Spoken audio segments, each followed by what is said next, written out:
Hello.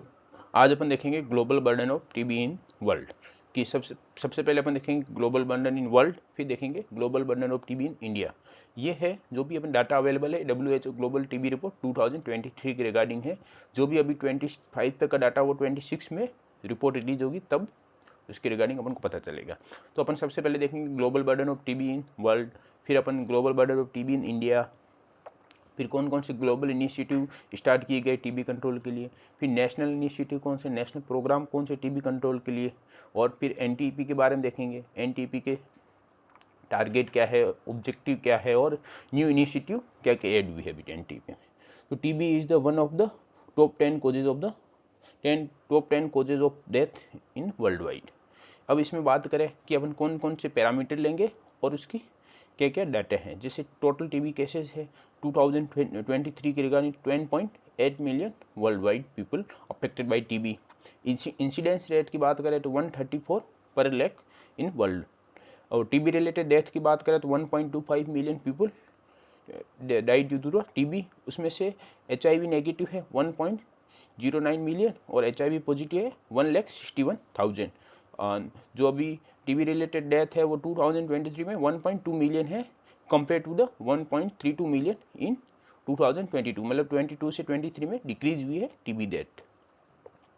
फिर India share the global burden of the TB कि India 1/4 share करती है टीबी के बर्डन को वर्ल्ड वाइड। फिर MDR अपन फार्मेसी रेजिस्टेंट टीबी केसेस की बात करें तो 4,10,000 विथ ओनली 44% ट्रीटेड, कि 4,10,000 ओवरऑल MDR के केसेस थे, उसमें से 44% ट्रीट किए गए, मीन्स 1,76,000 ट्रीट किए गए, 56% अनट्रीटेड या। और most of the people who develop the TB disease each year are in the 30 high TB burden country के मोस्ट कॉमनली है तो 30 कंट्रीज है जो मोस्ट अफेक्टेड है टीबी से, which accounted for the 87% of the global TB in 2023। Out of this 5 country accounted for the 56% of world wide total, जिसमें से India है 26%, 1/4 इंडिया, इंडोनेशिया 10%, चाइना 6.8, फिलीपींस 6.8 और पाकिस्तान 6.3 के। ये 500 कंट्री है जो टीबी बर्डन है उसमें 56% वर्ल्ड वाइड इनका कॉन्ट्रीब्यूशन है। फिर हम बात करें in 2023 55% of people who develop the TB are men, 33% were women and 12% were children and young adolescent के। मोर देन हाफ जो भी टीबी से अफेक्टेड है वो मेन होते हैं, क्योंकि इनका एक्सपोजर होता है वो मोस्ट कॉमनली, और बाहर ज़्यादा रहते हैं तो मोस्ट कॉमन ज़्यादा एक्सपोजर मेन का रहता है टीबी पेशेंट के साथ। तो 55% मोर देन हाफ मेन्स होते हैं, वुमेन्स 1/3 वुमेन अफेक्टेड होती है, और 12% होते हैं वो चिल्ड्रन यानी एडोलेसेंट टीबी से अफेक्टेड होते हैं। Patient with infection pulmonary TB disease can infect the 10 to 15% in year, कि उसमें स्मूटम स्पीयर पॉजिटिव या पल्मोनरी टीबी डिजीज वाला पेशेंट है वो एक साल में 10 से 15 लोगों को इन्फेक्ट कर सकता है। फिर अपनी रिपोर्ट आई थी कि progress towards the new global target for the 2027 set at the 2023 United Nation high level meeting on the TB can be summarise as the follow, कि 2023 में एक रिपोर्ट आई थी, तो टारगेट फॉर द 2027 के लिए क्या क्या टारगेट वहाँ पे डिसाइड किए गए थे। फर्स्ट था coverage of the rapid testing for TB का टारगेट 100% ऑफ दोस्त न्यूली डायग्नोसिस के, जो भी न्यूली डायग्नोसिस है उसमें रैपिड टेस्टिंग का यूज हो। और स्टेटस देखें इन 2023 में तो 48% तक अभी तक न्यूली डायग्नोसिस में रैपिड टेस्ट का यूज किया गया था। TB treatment coverage target 90%, status in 2023 75% TB coverage है, ट्रीटमेंट टीबी कवरेज 75 को कवर कर रहा है। फिर coverage of the TB preventive therapy जिसको अपन बोलते हैं TPT, coverage of the TPT target 90% among the high risk population. High risk population means people living with the HIV या house hold contact with the TB patient. Status in 2023 21% among the household contact of the people diagnosis with TB and 56% among the people living with the HIV। अपना target 90% था high risk group में TPT treatment का। उसमें से high risk group population दो type के होते हैं, एक हाउस होल्ड कॉन्टैक्ट और एक HIV पॉजिटिव। अपन हाउस होल्ड कॉन्टैक्ट की बात करें तो 21% में TPT रेट है, और HIV पॉजिटिव करें तो 56% है, वो टारगेट में 90% था। Availability of the new TB vaccine that is safe and effective, target preferably within 5 year, status in 2023 6 vaccine in the phase 3 trial. फिर funding for the TB prevention, diagnostic and treatment services, target है $22 billion पर status in 2023 $5.7 billion. फिर funding for the TB research, target है $5 billion, status in 2022 $1 billion. फिर अपन बात करें burden of the TB in India according to the WHO global TB report 2023। तो सबसे पहले अपन बात करें कि estimation of the TB burden 2023, तो अपन इसमें बात करेंगे रेट पर लाख पॉपुलेशन के टोटल टीबी इंसिडेंस है 195 पर लाख पॉपुलेशन है, जो वर्ल्ड वाइड था वो 134 था, पर इंडिया में 195 है। HIV पॉजिटिव टीबी इंसिडेंस है वो 2.9 पर लाख पॉपुलेशन है, और MDR या रिफाम्पिसिन रेजिस्टेंट टीबी इंसिडेंस है वो 7.4 पर lakh population. HIV negative TB mortality की बात करें तो 22 पर लाख पॉपुलेशन, और HIV पॉजिटिव टीबी मोर्टेलिटी की बात करें तो 0.57 पर लाख पॉपुलेशन। अब है changes on TB incidence rate and TB death rate compare to the 2015। अपन जो भी डाटा कंपेयर करेंगे 2015 के रिगार्डिंग डाटा कंपेयर करेंगे। Changes in the TB incidence rate from 2015 to 2023 के रिडक्शन इन ऑफ 18%, इंसिडेंस है टीबी का वो 18% रिड्यूस हुआ है, और changes in the total number of TB death from the 2053 से 23 तक, तो reduction in the total number of TB death 24% reduce हुआ है TB death. With total TB case notification, people diagnosis with the new or relapse cases of TB 2023, तो उसमें around 2.5 million के around new cases report किए 2023 में India में। फिर हम बात करें comparison of the 2015 data versus 2023 data के इंसिडेंस रेट है, जिसमें 18% रिड्यूशन, जैसे लास्ट स्लाइड में देखा कि 18% रिड्यूशन आया। मोर्टेलिटी रेट पर लाख में 24% रिडक्शन हुआ है, और ट्रीटमेंट कवरेज ऑफ 2015 में 72% ट्रीटमेंट कवरेज था, वो इंक्रीज होकर 89% 2023 में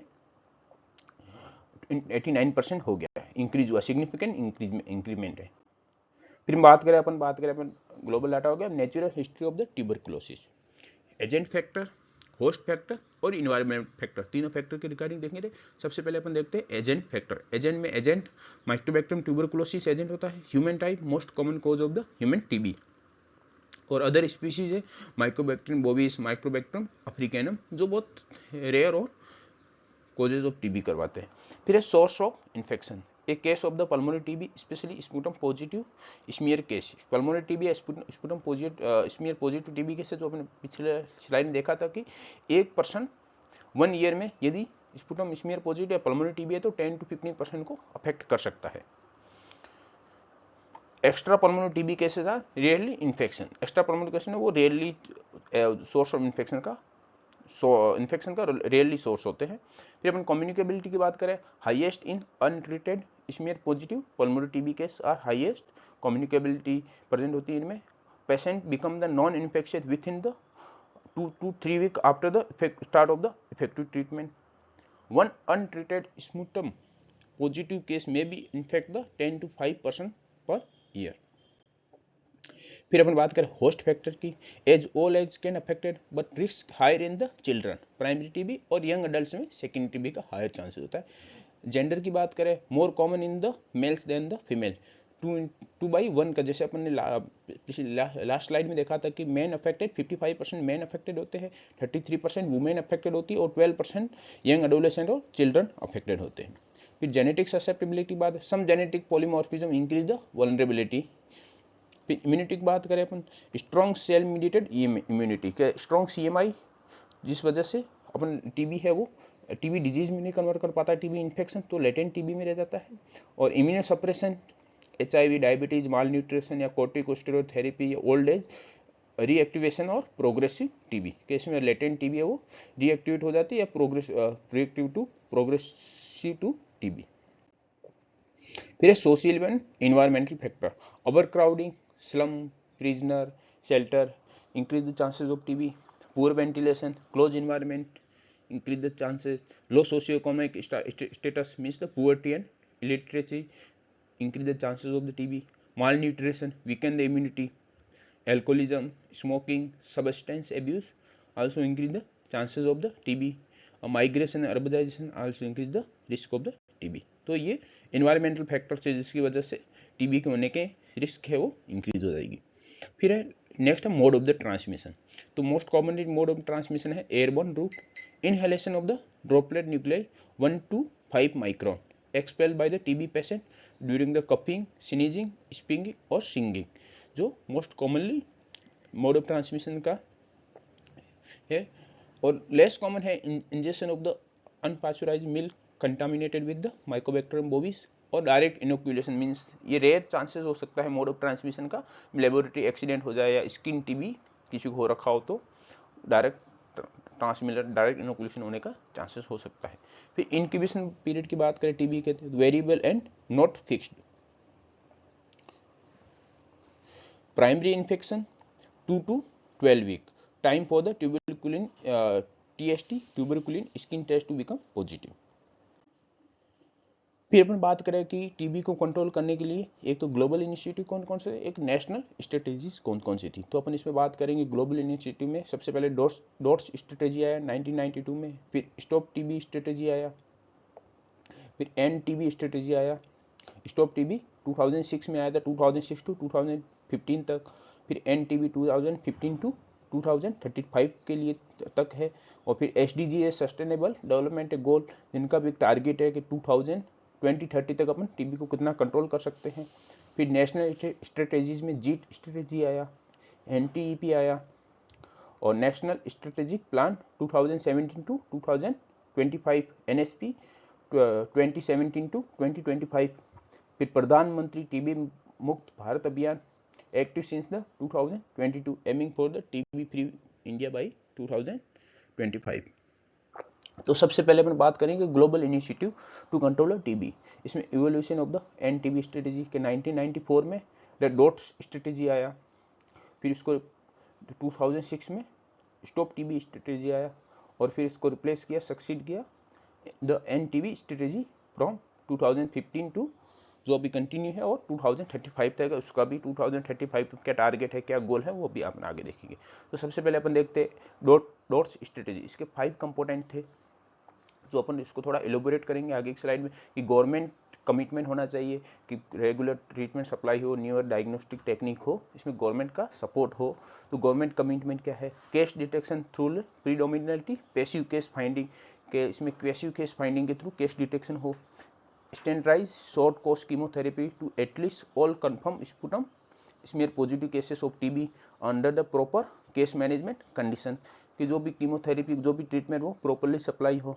establishment of the system for the regular drug supply of all essential anti TB drug, जो भी एंटी-टीबी ड्रग है उसकी प्रॉपर रेगुलर सप्लाई हो ताकि इंटरप्शन न हो रेगुलर टीबी पेशेंट को प्रॉपर ड्रग कंजप्शन में या प्रॉपर ड्रग सप्लाई में। Stabilisation and maintenance of a monitoring system for both programme supervision and evaluation, के जो मॉनिटरिंग सिस्टम है उसको अपन को स्ट्रेंथन करना है उसको। ये था डॉट्स स्ट्रेटेजी के 5 कंपोनेंट। फिर अपन बात करेंगे द एंड टीबी स्ट्रेटेजी आया 2006 में। इसके क्या गोल थे कि pursue the high quality dots expansion and enhancement के डॉट्स स्ट्रेटेजी थी, उसको अपन को क्वालिटी इंक्रीज करना, उसमें address the TB HIV MDR TB and other challenges के। जब डॉट स्ट्रेटेजी में कोमोर्बिडिटीज के रिगार्डिंग इसमें कोमोर्बिडिटीज के रिगार्डिंग एक्सप्लेनेशन नहीं था, इसमें कि HIV पेशेंट है उनको टीबी के लिए सर्विलेंस करो, स्क्रीनिंग करो, MDR रेजिस्टेंस है उसको भी कवर करो, ये स्टॉप टीबी के पार्ट थे। contribute to the health system strengthening, engage the all care provider या community engagement या other party engagement, empower people with the TB and communities, और enable and prompt research के, और अपन future research क्या कर सकते हैं जिससे अपन टीबी को एलिमिनेट करने में हेल्प करें, कंट्रोल करने में हेल्प करें। फिर 2025 द NTB स्ट्रेटेजी है, इसके मेन 3 पिलर थे कि integrated patient centred care and prevention, bold policy and supportive system, और इंटेंसिफाइड रिसर्च एंड इनोवेशन। तो वन बाय वन हम सबके बारे में देखेंगे। सबसे पहले अपन देखेंगे स्टॉप टीबी स्ट्रेटेजी 2006 to 2015 तक was initiated before the NTB। NTB जो इनिशिएट किया गया वो 2015 में किया गया, तो उससे पहले स्टॉप टीबी थी जिसको सक्सीड किया गया NTB द्वारा। It was align with the MDG millennium development goal के साथ में अलाइन थी। target to reduce the mortality and incidence of the TB by 50% and eliminate it by the 2050. मतलब स्टॉप टीबी मीन्स द कि mortality और incidence दोनों को अपन को 50% रिड्यूस करना है। फिर है इसकी क्या क्या अपन जैसे आप देखें इसके मेन पॉइंट कंपोनेंट कौन, expanded TB, expanded DOTS, early case detection, standardise treatment and effective drug supply and monitoring. जो डॉट्स के जो भी कंपोनेंट थे उनको स्टैंडर्ड करने, उनको एक्सपांड करने हैं। नेक्स्ट था address the HIV TB patient and MDR TB के जो भी ड्रग रेजिस्टेंस है उनको अपन को आइडेंटिफाई करना है। नेक्स्ट था इंगेज द कम्युनिटी, ACSM के advocacy, communication and social mobilisation. और लास्ट था prompt the research, promoted research के न्यू डायग्नोस्टिक टेक्निक क्या है, न्यू ड्रग्स कौन सा है, न्यू ड्रग्स रेजिमिन क्या है, न्यू वैक्सीन क्या है, जिससे अपन टीबी को कंट्रोल कर सके। Stop TB strategy were the succeed by the WHO end strategy in 2015। फिर अपन बढ़ेंगे, नेक्स्ट है अपना एन टीबी स्ट्रेटेजी, जिसका फ्रेम लाइन है 2015 to 2035, aim eliminated TB by 2035।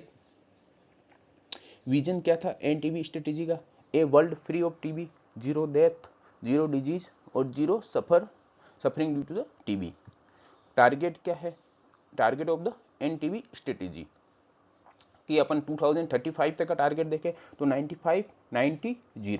95 reduction in the TB death by 2035 compare to the base line. अपन ने जो भी डाटा यूज करते हैं वो किससे कंपेयर करते हैं, 2015 के डाटा से कंपेयर करते हैं। 90% reduction in the TB incidence by the 2035, zero catastrophic cost for the TB affected family by 2035 कि इसका जो भी टारगेट था एन टीबी स्ट्रेटेजी को भी इसको कई पार्ट में डिवाइड किया गया टारगेट को। जो 2035 तक का टारगेट है वो है 95, 90 और 0 के 90% टीबी डेथ में रिडक्शन हो, 90% टीबी इंसिडेंस में रिडक्शन हो और 0% catastrophic cost for the TB affected families. फिर अपन जैसे अपन बात करें इंडिकेटर्स क्या क्या है और इसके माइलस्टोन क्या क्या है और टारगेट क्या क्या था कि reduction in the number of TB death compare with 2015, 2020 तक अपन को 35% रिड्यूस करना है और 2025 तक 75% टीबी डेथ को रिड्यूस करना है।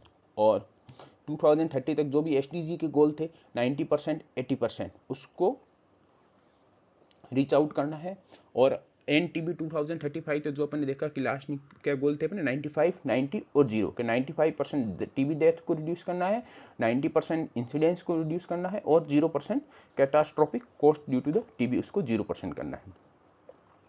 तो अपन इसमें देखें जैसे 2023 तक का टारगेट देखें तो उसमें क्या था, 35% डेथ को रिड्यूस करना था और 20% इंसिडेंस को रिड्यूस करना था और कैटास्ट्रोफिक जो भी कॉस्ट है उसको 0% तक करना था। 2025 तक क्या टारगेट था कि 75%, 50%, 0%। इसको ऐसे याद कर सकते हैं 0, 50, 75 और 25 में 50, 75 टारगेट था। और SDG के जो टारगेट था वो 30 में 90 और 80 के SDG 2030 का टारगेट था वही का सेम एन टीबी स्ट्रेटेजी क्या टारगेट सेम थे इनके 2030 तक के 90% रिडक्शन इन टीबी डेथ और 80% reduction in the TB incidence. और लास्ट में जो प्रॉपर जो उसका फ्रेम लाइन थी कि 2015 टू 2035 तक था, तो 35 तक अपन को डेथ में 95% टीबी डेथ में रिड्यूस करना है और 90% टीबी इंसिडेंस को रिड्यूस करना है। जो कैटास्ट्रोफिक एक्सपोजर है, कॉस्ट है ड्यू टू द टीबी, वो बिल्कुल जीरो करना है।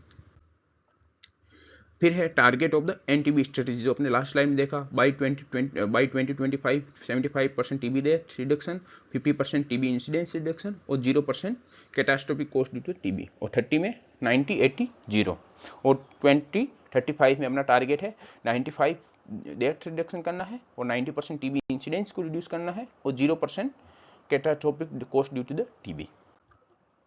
फिर अपन देखेंगे principle of the end TB strategy के इसके प्रिंसिपल है government stewardship and accountability, strong political comment eight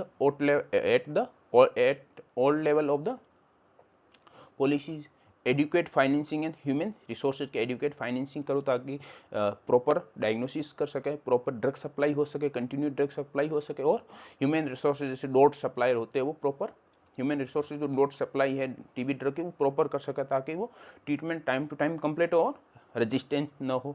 accountability mechanism to ensure the target are met, जो भी टारगेट है वो इनको सर्विलेंस मॉनिटरिंग हो तो कि वो टारगेट प्रॉपरली मेट हो। Strong coalition with the civil society and communities, engagement of the affected community, civil society organization, NGO, ensuring TB affected people are partner, not just the beneficiaries, promoting the community based care and support। फिर है protection and promotion of the human rights, ethics and equity. TB services must be free from stigma, discrimination and coercion. Special focus on the vulnerable and marginalise population, उनके ऊपर special focus होना चाहिए ताकि उनमें stigma discrimination को अपन minimise कर सके। और जेंडर सेंसिटिव है, राइट बेस्ड अप्रोच। फिर है next adaptation of the strategy with global collaboration, कि जो भी अपनी स्ट्रेटेजी उसको ग्लोबल कोलैबोरेशन करे, उस टारगेट को अचीव करने में हेल्प मिलेगी। Global partnership, research and innovation, tailoring the intervention to country specific epidemiology and health system. फिर अपन बात करें, अपन तीन देखे थे pillar of the NTB strategy के तीन पिलर है। पिलर नंबर 1 जो integrated patient centred care and prevention, के जो भी अपना care and prevention of patient centred है। Early diagnosis of the tuberculosis including the universal drug susceptibility UDST testing and systematic screening of the contact and high risk group, के मतलब इसमें अपन को early diagnosis करना है किसके through, universal drug susceptibility testing के through, और सिस्टमेटिक स्क्रीनिंग ऑफ जो हाउस होल्ड कॉन्टैक्ट हुआ किसी टीबी पॉजिटिव केस के साथ, या हाई रिस्क ग्रुप है जैसे HIV positive group, HIV positive group है, उनको सिस्टमेटिक स्क्रीनिंग हो और उनको स्क्रीनिंग करके TPT tuberculosis prevention therapy provide करें ताकि उनमें टीबी को अपन रोक सके। फिर treatment of the all people with the tuberculosis including the drug resistant tuberculosis and patient support, क्या ड्रग रेजिस्टेंट या ड्रग सेंसिटिव सबको और ऑल पॉपुलेशन का प्रॉपर ट्रीटमेंट हो और पेशेंट को सपोर्ट हो इमोशनली प्लस अपनी जैसे अभी न्यूट्रिशन सपोर्ट भी आया है, nutrition support plus emotional support हर तरह से सपोर्ट करें।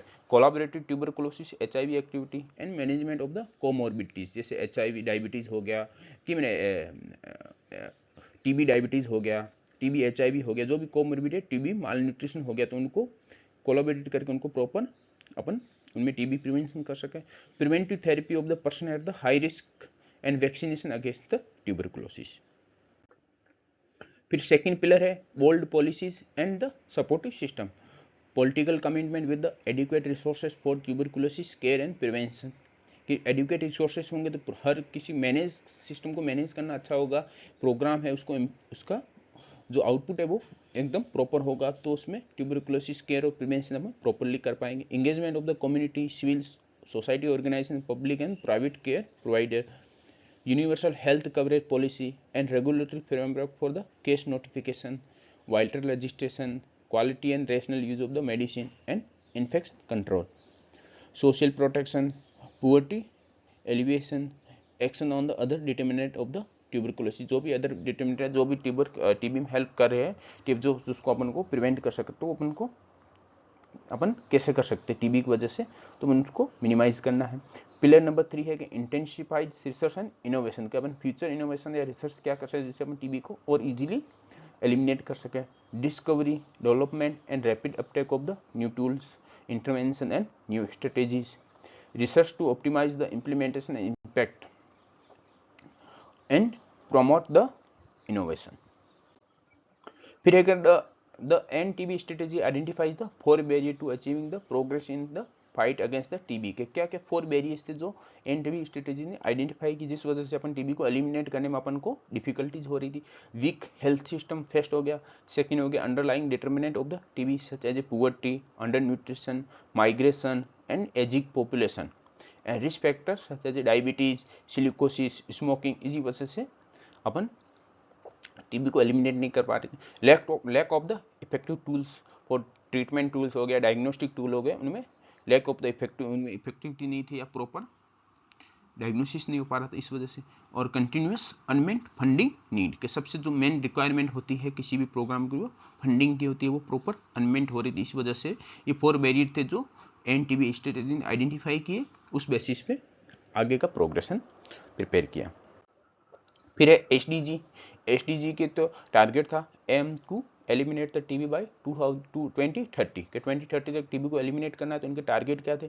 To reduce the mortality of TB by 90%, reduce the incidence of the TB by 80% and zero catastrophic cost due to the TB. जो एनटीबी स्ट्रेटेजी के 2030 में जो टारगेट थे वो सेम के सेम एसडीजी 2020 के टारगेट सेम के सेम है, जो उन दोनों को 2030 तक अचीव करने हैं। फिर अपन बात करें कि नेशनल स्ट्रेटेजी कौन सी है, तो JEET strategy means the joint effort for the elimination of the tuberculosis. It was launched in the 2018 by the Central TB Division CTD, Ministry of the Health and Family Welfare, Government of India, in collaboration with the Global Fund and NGO partners, as a part of the National Strategic Plan NSP for the TB elimination 2017 to 2025. फिर objective क्या थे जीत के कि engage the private health care provider, clinics, pharmacy, labs, hospital जो भी है उनको आपस में एंगेज करने हैं, ताकि अपन प्रॉपर टीबी नोटिफिकेशन रेट उनको इंक्रीज कर सके।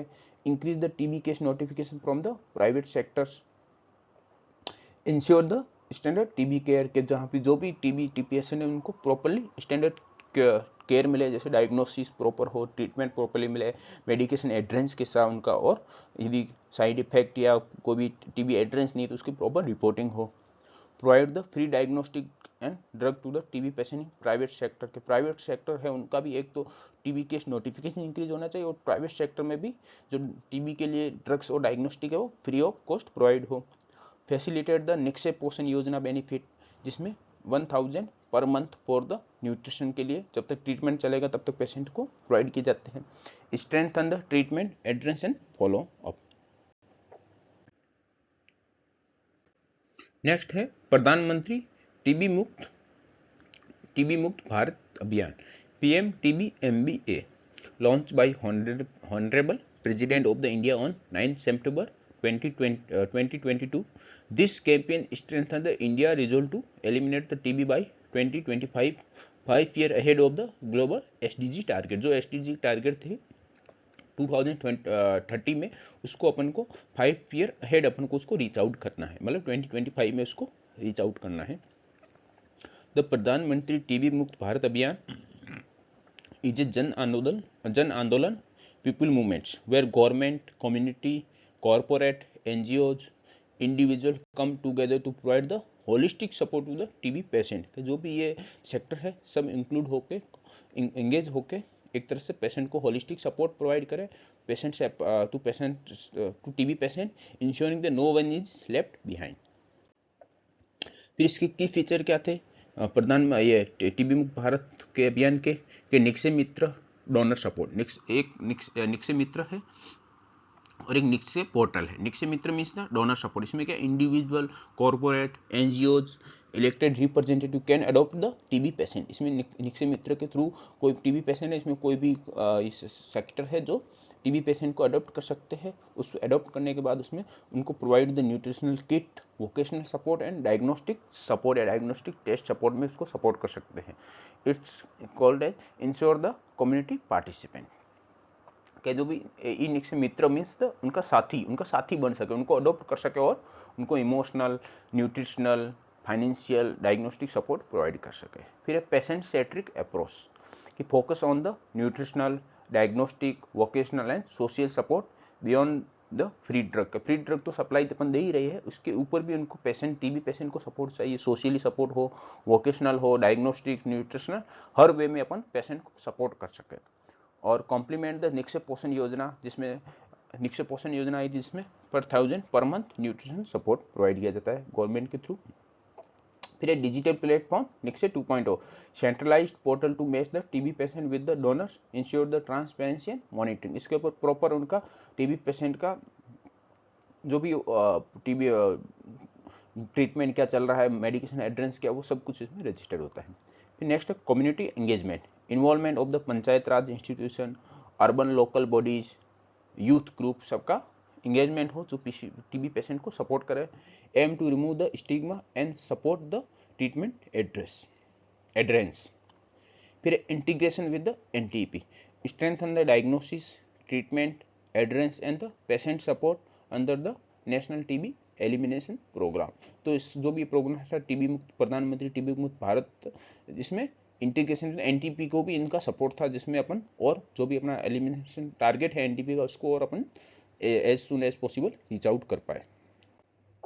फिर है हिस्ट्री ऑफ द प्रोग्राम। जैसे अपन ने एनटीपी की अपन हिस्ट्री ऑफ प्रोग्राम की बात है 1962 में एनटीसीपी आया, नेशनल ट्यूबरकुलोसिस कंट्रोल प्रोग्राम। फिर 1992 में आरएनटीसीपी आया, उसको 1997 में इम्प्लीमेंट किया गया आरएनटीसीपी के रूप में। जो 1992 में आया था उसको इम्प्लीमेंट 1997 में किया गया आरएनटीसीपी के revised national tuberculosis control programme, जिसमें डॉट स्ट्रेटेजी है उसको इंक्लूड किया गया था। फॉर 2020 में RNTCP was change to the NTP के, आरएनटीसीपी का नाम है वो चेंज करके एनटीपी रख दिया, जिसमें पहले था कि ट्यूबरकुलोसिस कंट्रोल प्रोग्राम, अब हो गया ट्यूबरकुलोसिस एलिमिनेशन प्रोग्राम। क्या पहले कंट्रोल कैसे कर सकते हैं वो प्रोग्राम में था, अब इसको अपन को as soon as possible eliminate करना है टीबी को। तो उस रिगार्डिंग इसके फिर ऑब्जेक्टिव टारगेट गोल फिर अपन देखेंगे आरएनटीसीपी के रिगार्डिंग अपन एक दो स्लाइड देखेंगे, फिर इसको अपन को ताकि पता रहे कि आरएनटीसीपी और एनटीईपी में क्या डिफरेंस है। RNTCP means revised national tuberculosis control programme, launch in 1997 in India. Approach adopted the RNTCP adopted the WHO DOTS strategy. DOTS strategy means directly observe treatment short course, इसकी full form है DOTS की, जो adopted किया था RNTCP ने। की features of the RNTCP programme क्या है? Free the TB diagnosis and treatment हो फ्री ऑफ कॉस्ट अवेलेबल हो, direct observation of the drug intact, और कैटेगराइजर ट्रीटमेंट रेजिमेंट, जिसमें कैटेगरी 1, 2, 3, सेकंड, 4, 5 जो अभी रिमूव कर दी गई, जिसमें कैटेगरी 1 में न्यूली पेशेंट थे, कैटेगरी 2 में डिफॉल्ट पेशेंट या प्रीवियसली ट्रीटेड पेशेंट है, उन कैटेगरी को इसे कैटेगराइज किया गया था। और focus on the achieving the cure rate and treatment success, इसमें जो मेन फोकस था वो क्योर रेट पे था और ट्रीटमेंट सक्सेस पे था। अभी लिमिटेशन क्या थी? मोर ट्रीटमेंट फोकस था ये, leave on prevention and social determinant वो बिल्कुल फोकस नहीं थी इसमें, प्रिवेंशन कैसे कर सकते हो और सोशल डिटर्मिनेंट को अपन कैसे मिनिमाइज करें इसको बिल्कुल फोकस नहीं था। Could not fully address the rising of drug resistant TB end TB HIV को इन्फेक्शन, ये बिल्कुल भी इसमें फुली फोकस नहीं था। आरएनटीसीपी के ड्रग रेजिस्टेंट को कैसे आइडेंटिफाई करना है, उनके क्या ट्रीटमेंट है, और टीबी एचआईवी को इन्फेक्शन को कैसे सर्विलेंस और कैसे ट्रीट कर सकते हैं। फिर डॉट्स स्ट्रेटेजी के रिगार्डिंग अपन देखेंगे, इसमें 5 कंपोनेंट थे, 5 component in the DOTS strategy. DOTS strategy adopted by the RNTCP program initially had the following 5 main components: political will and administrative commitment, diagnosis by quality assured sputum smear microscopy, adequate supply of the quality assured short course chemotherapy drugs के adequate supply और regular supply हो, जो भी chemotherapy drug use की जा रही थी treatment के लिए, उसका डायरेक्टली ऑब्जर्व ट्रीटमेंट, जो ट्रीटमेंट दे रहे हैं उनका डायरेक्टली ऑब्जर्वेशन हो, और सिस्टमेटिक मॉनिटरिंग एंड अकाउंटेबिलिटी के इसके 5 मेन कंपोनेंट थे डॉट्स स्ट्रेटेजी के। फिर अपन इसमें एक टेबल देखे कि कंपैरिजन टेबल कि आरएनटीसीपी और एनटीईपी में क्या कंपैरिजन, फुल फॉर्म होगी इसकी कि revised national tuberculosis control programme था। जो एनटीईपी है वो नेशनल ट्यूबरकुलोसिस एलिमिनेशन प्रोग्राम है, इसमें ट्यूबरकुलोसिस कंट्रोल पे मेन फोकस था, ये एलिमिनेशन पे मेन फोकस्ड है। लॉन्च 1997 में और ये लॉन्च 2020 में, जिसका रीनेम्ड हो गया था, आरएनटीसीपी को एनटीपी में कन्वर्ट किया गया। फिर इसमें मेन गोल था टीबी कंट्रोल था, इसमें TB elimination by 2025। Treatment regiment था इंटरमिनेंट डोज, मीन्स था इसमें वीकली कुछ टेबलेट दी जाती थी 3 टाइम 2 टाइम, उसमें daily fixed dose combination FDC use किया जाता है, वो डेली टेबलेट लेनी पड़ती है। Focused on the diagnosis cure of the diagnosis patient, इसमें prevention, early detection, universal care and elimination, तो ये मेनली पेशेंट सेंटर्ड फोकस्ड रहता है। फिर है diagnostic, mainly sputum microscopy available था उस टाइम, अभी है universal DST drug susceptibility testing, CBNAAT, Truenat और लाइन प्रोब ऐसे, जो अपने फ्लोरोक्विनोलॉल, आइसोनाइजाइड जो भी रेजिस्टेंट होता है उनको डिटेक्ट करने में हेल्प करना है। Truenat, CBNAAT diagnosis plus rifampicin resistance को डिटेक्ट करने में हेल्प करता है। और ये यूनिवर्सल ड्रग ससेप्टेबिलिटी टेस्टिंग के, जो भी ड्रग अपन दे रहे हैं उसमें सबसे पहले उनकी ससेप्टेबिलिटी टेस्टिंग की जाए। और उस इनिशियली था आरएनटीसीपी में मेनली स्पुटम माइक्रोस्कोपी था, जो बायोलॉजिकली अपन टीबी प्रेजेंट है एब्सेंट है, सिर्फ इतना ही आइडिया लगता था। Next drug resistance limited focus था, इसमें strong focus on the MDR XDR TB with newer drug like bedaquiline, delamanid, इनको भी इंक्लूड किया गया है ड्रग रेजिस्टेंस के लिए, ड्रग रेजिस्टेंट ट्रीटमेंट के लिए। फिर न्यूट्रिशन सपोर्ट है जिसमें नॉट अप्लाइड, इसमें निक्षेप पोषण योजना है जिसमें पर 1000 पर मंथली प्रोवाइड किए जाते हैं। और इसमें डिजिटल मॉनिटरिंग है, मैनुअल रजिस्टर होता था, डिजिटल मॉनिटरिंग बिल्कुल नहीं थी। इसमें निक्षेप पोर्टल है जिसके थ्रू अपन रजिस्ट्रेशन होता है, पेशेंट की ड्रग एड्रेस क्या है, ड्रग सप्लाई क्या, उसका सबका इसमें सब कुछ इंक्लूड होता है। फिर अप्रोच है वो बायोकेमिकल ट्रीटमेंट सेंटर्ड अप्रोच थी, इसमें multi sectoral, patient central, preventive and curative approach. फिर अपन बात करें एनटीपी का, एनटीपी का एक लोगो है जिसमें इसका टैगलाइन है टीबी हारेगा देश जीतेगा। तो इसमें इसके टैगलाइन हो गया टीबी हारेगा देश जीतेगा। विजन था India free of tuberculosis, goal है इसका achieving the TB free India by 2025। Target है elimination of the TB by 2025 के इसका टारगेट है अपन को कि अपन को जो भी टीबी रिलेटेड डेथ है उसको 90% रिड्यूस करना है, टीबी रिलेटेड इंसिडेंस है उसको 80% रिड्यूस करना है, और patient having the catastrophic expenditure due to the TB 0% के जो भी अपना टारगेट है वो 5% की 5 year ahead of the SDG goal है, उसको 5% अहेड अपन को इनको रीच आउट करना है या इनको कंप्लीट करना है। फिर एक स्टेप या ऑब्जेक्टिव ऑफ द एमटीपी क्या है कि एनटीपी प्रोग्राम इसके अंदर कौन कौन से ऑब्जेक्टिव क्या है, इसको अपन प्रोग्राम को प्रॉपरली कैसे कंप्लीट कर सकते हैं, तो प्रॉपरली टीबी को एलिमिनेट कैसे कर सकते हैं, तो case detection, categorise of the TB treatment, newer definition क्या क्या अभी इंक्लूड की गई, डायग्नोस्टिक प्रोसेस क्या है, ट्रीटमेंट क्या है, ट्रीटमेंट कैटेगरीज कौन कौन सी है, ये ड्रग रेजिस्टेंट है, और न्यूअर रेजिमेन कौन कौन से यूज किए जा रहे हैं, स्पेशल सिचुएशन क्या क्या है, जिस प्रेगनेंसी में टीबी हो जाए क्या करेंगे, प्रोफाइलैक्सिस मतलब टीपीटी ट्यूबरकुलोसिस प्रिवेंशन थेरेपी होगी। फिर इंसेंटिव है कि आशा को कितना इंसेंटिव दिया जाता है, प्राइवेट सेक्टर को कितना दिया जाता है, नोटिफिकेशन पे कितना इंसेंटिव है, डोट्स प्रोवाइडर को इंसेंटिव कितना है। फिर टेक्नोलॉजी बेस्ड इनिशिएटिव कौन कौन से है, फिर न्यू रिसर्च मॉडलिटीज कौन कौन सी इंक्लूड की गई, और फिर लास्ट में एनटीपी का जो ऑर्गेनाइजेशनल सेटअप होता है वो क्या होता है।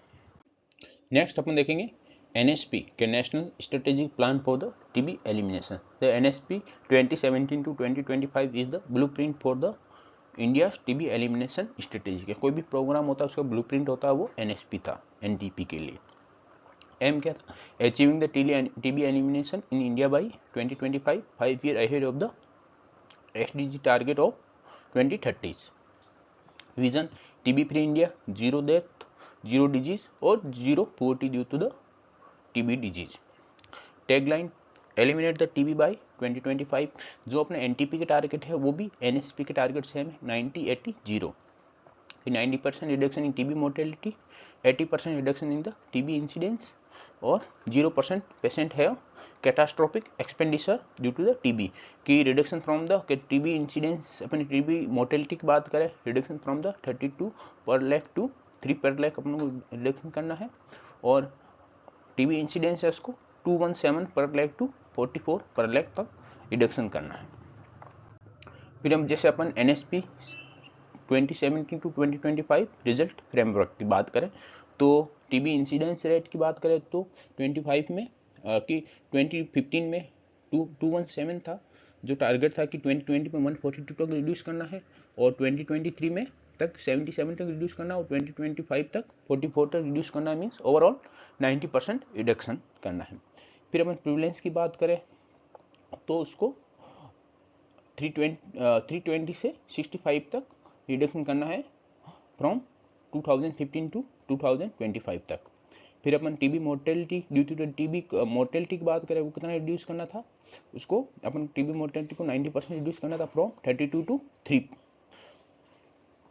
To ensure the no family should suffer from the catastrophic cost due to the TB. जो 2015 की बात करें 35% कॉस्ट थी टीबी की वजह से, उनको टीबी फैमिलीज को 35% कॉस्ट पे करनी पड़ती थी, जो 20 तक टारगेट 0 था, और फिर 25 तक भी टारगेट 0 है कि 0 जो भी कैटास्ट्रोफिक कॉस्ट है ड्यू टू टीबी जो फैमिली को होती है वो 0% तक रिड्यूस करना है।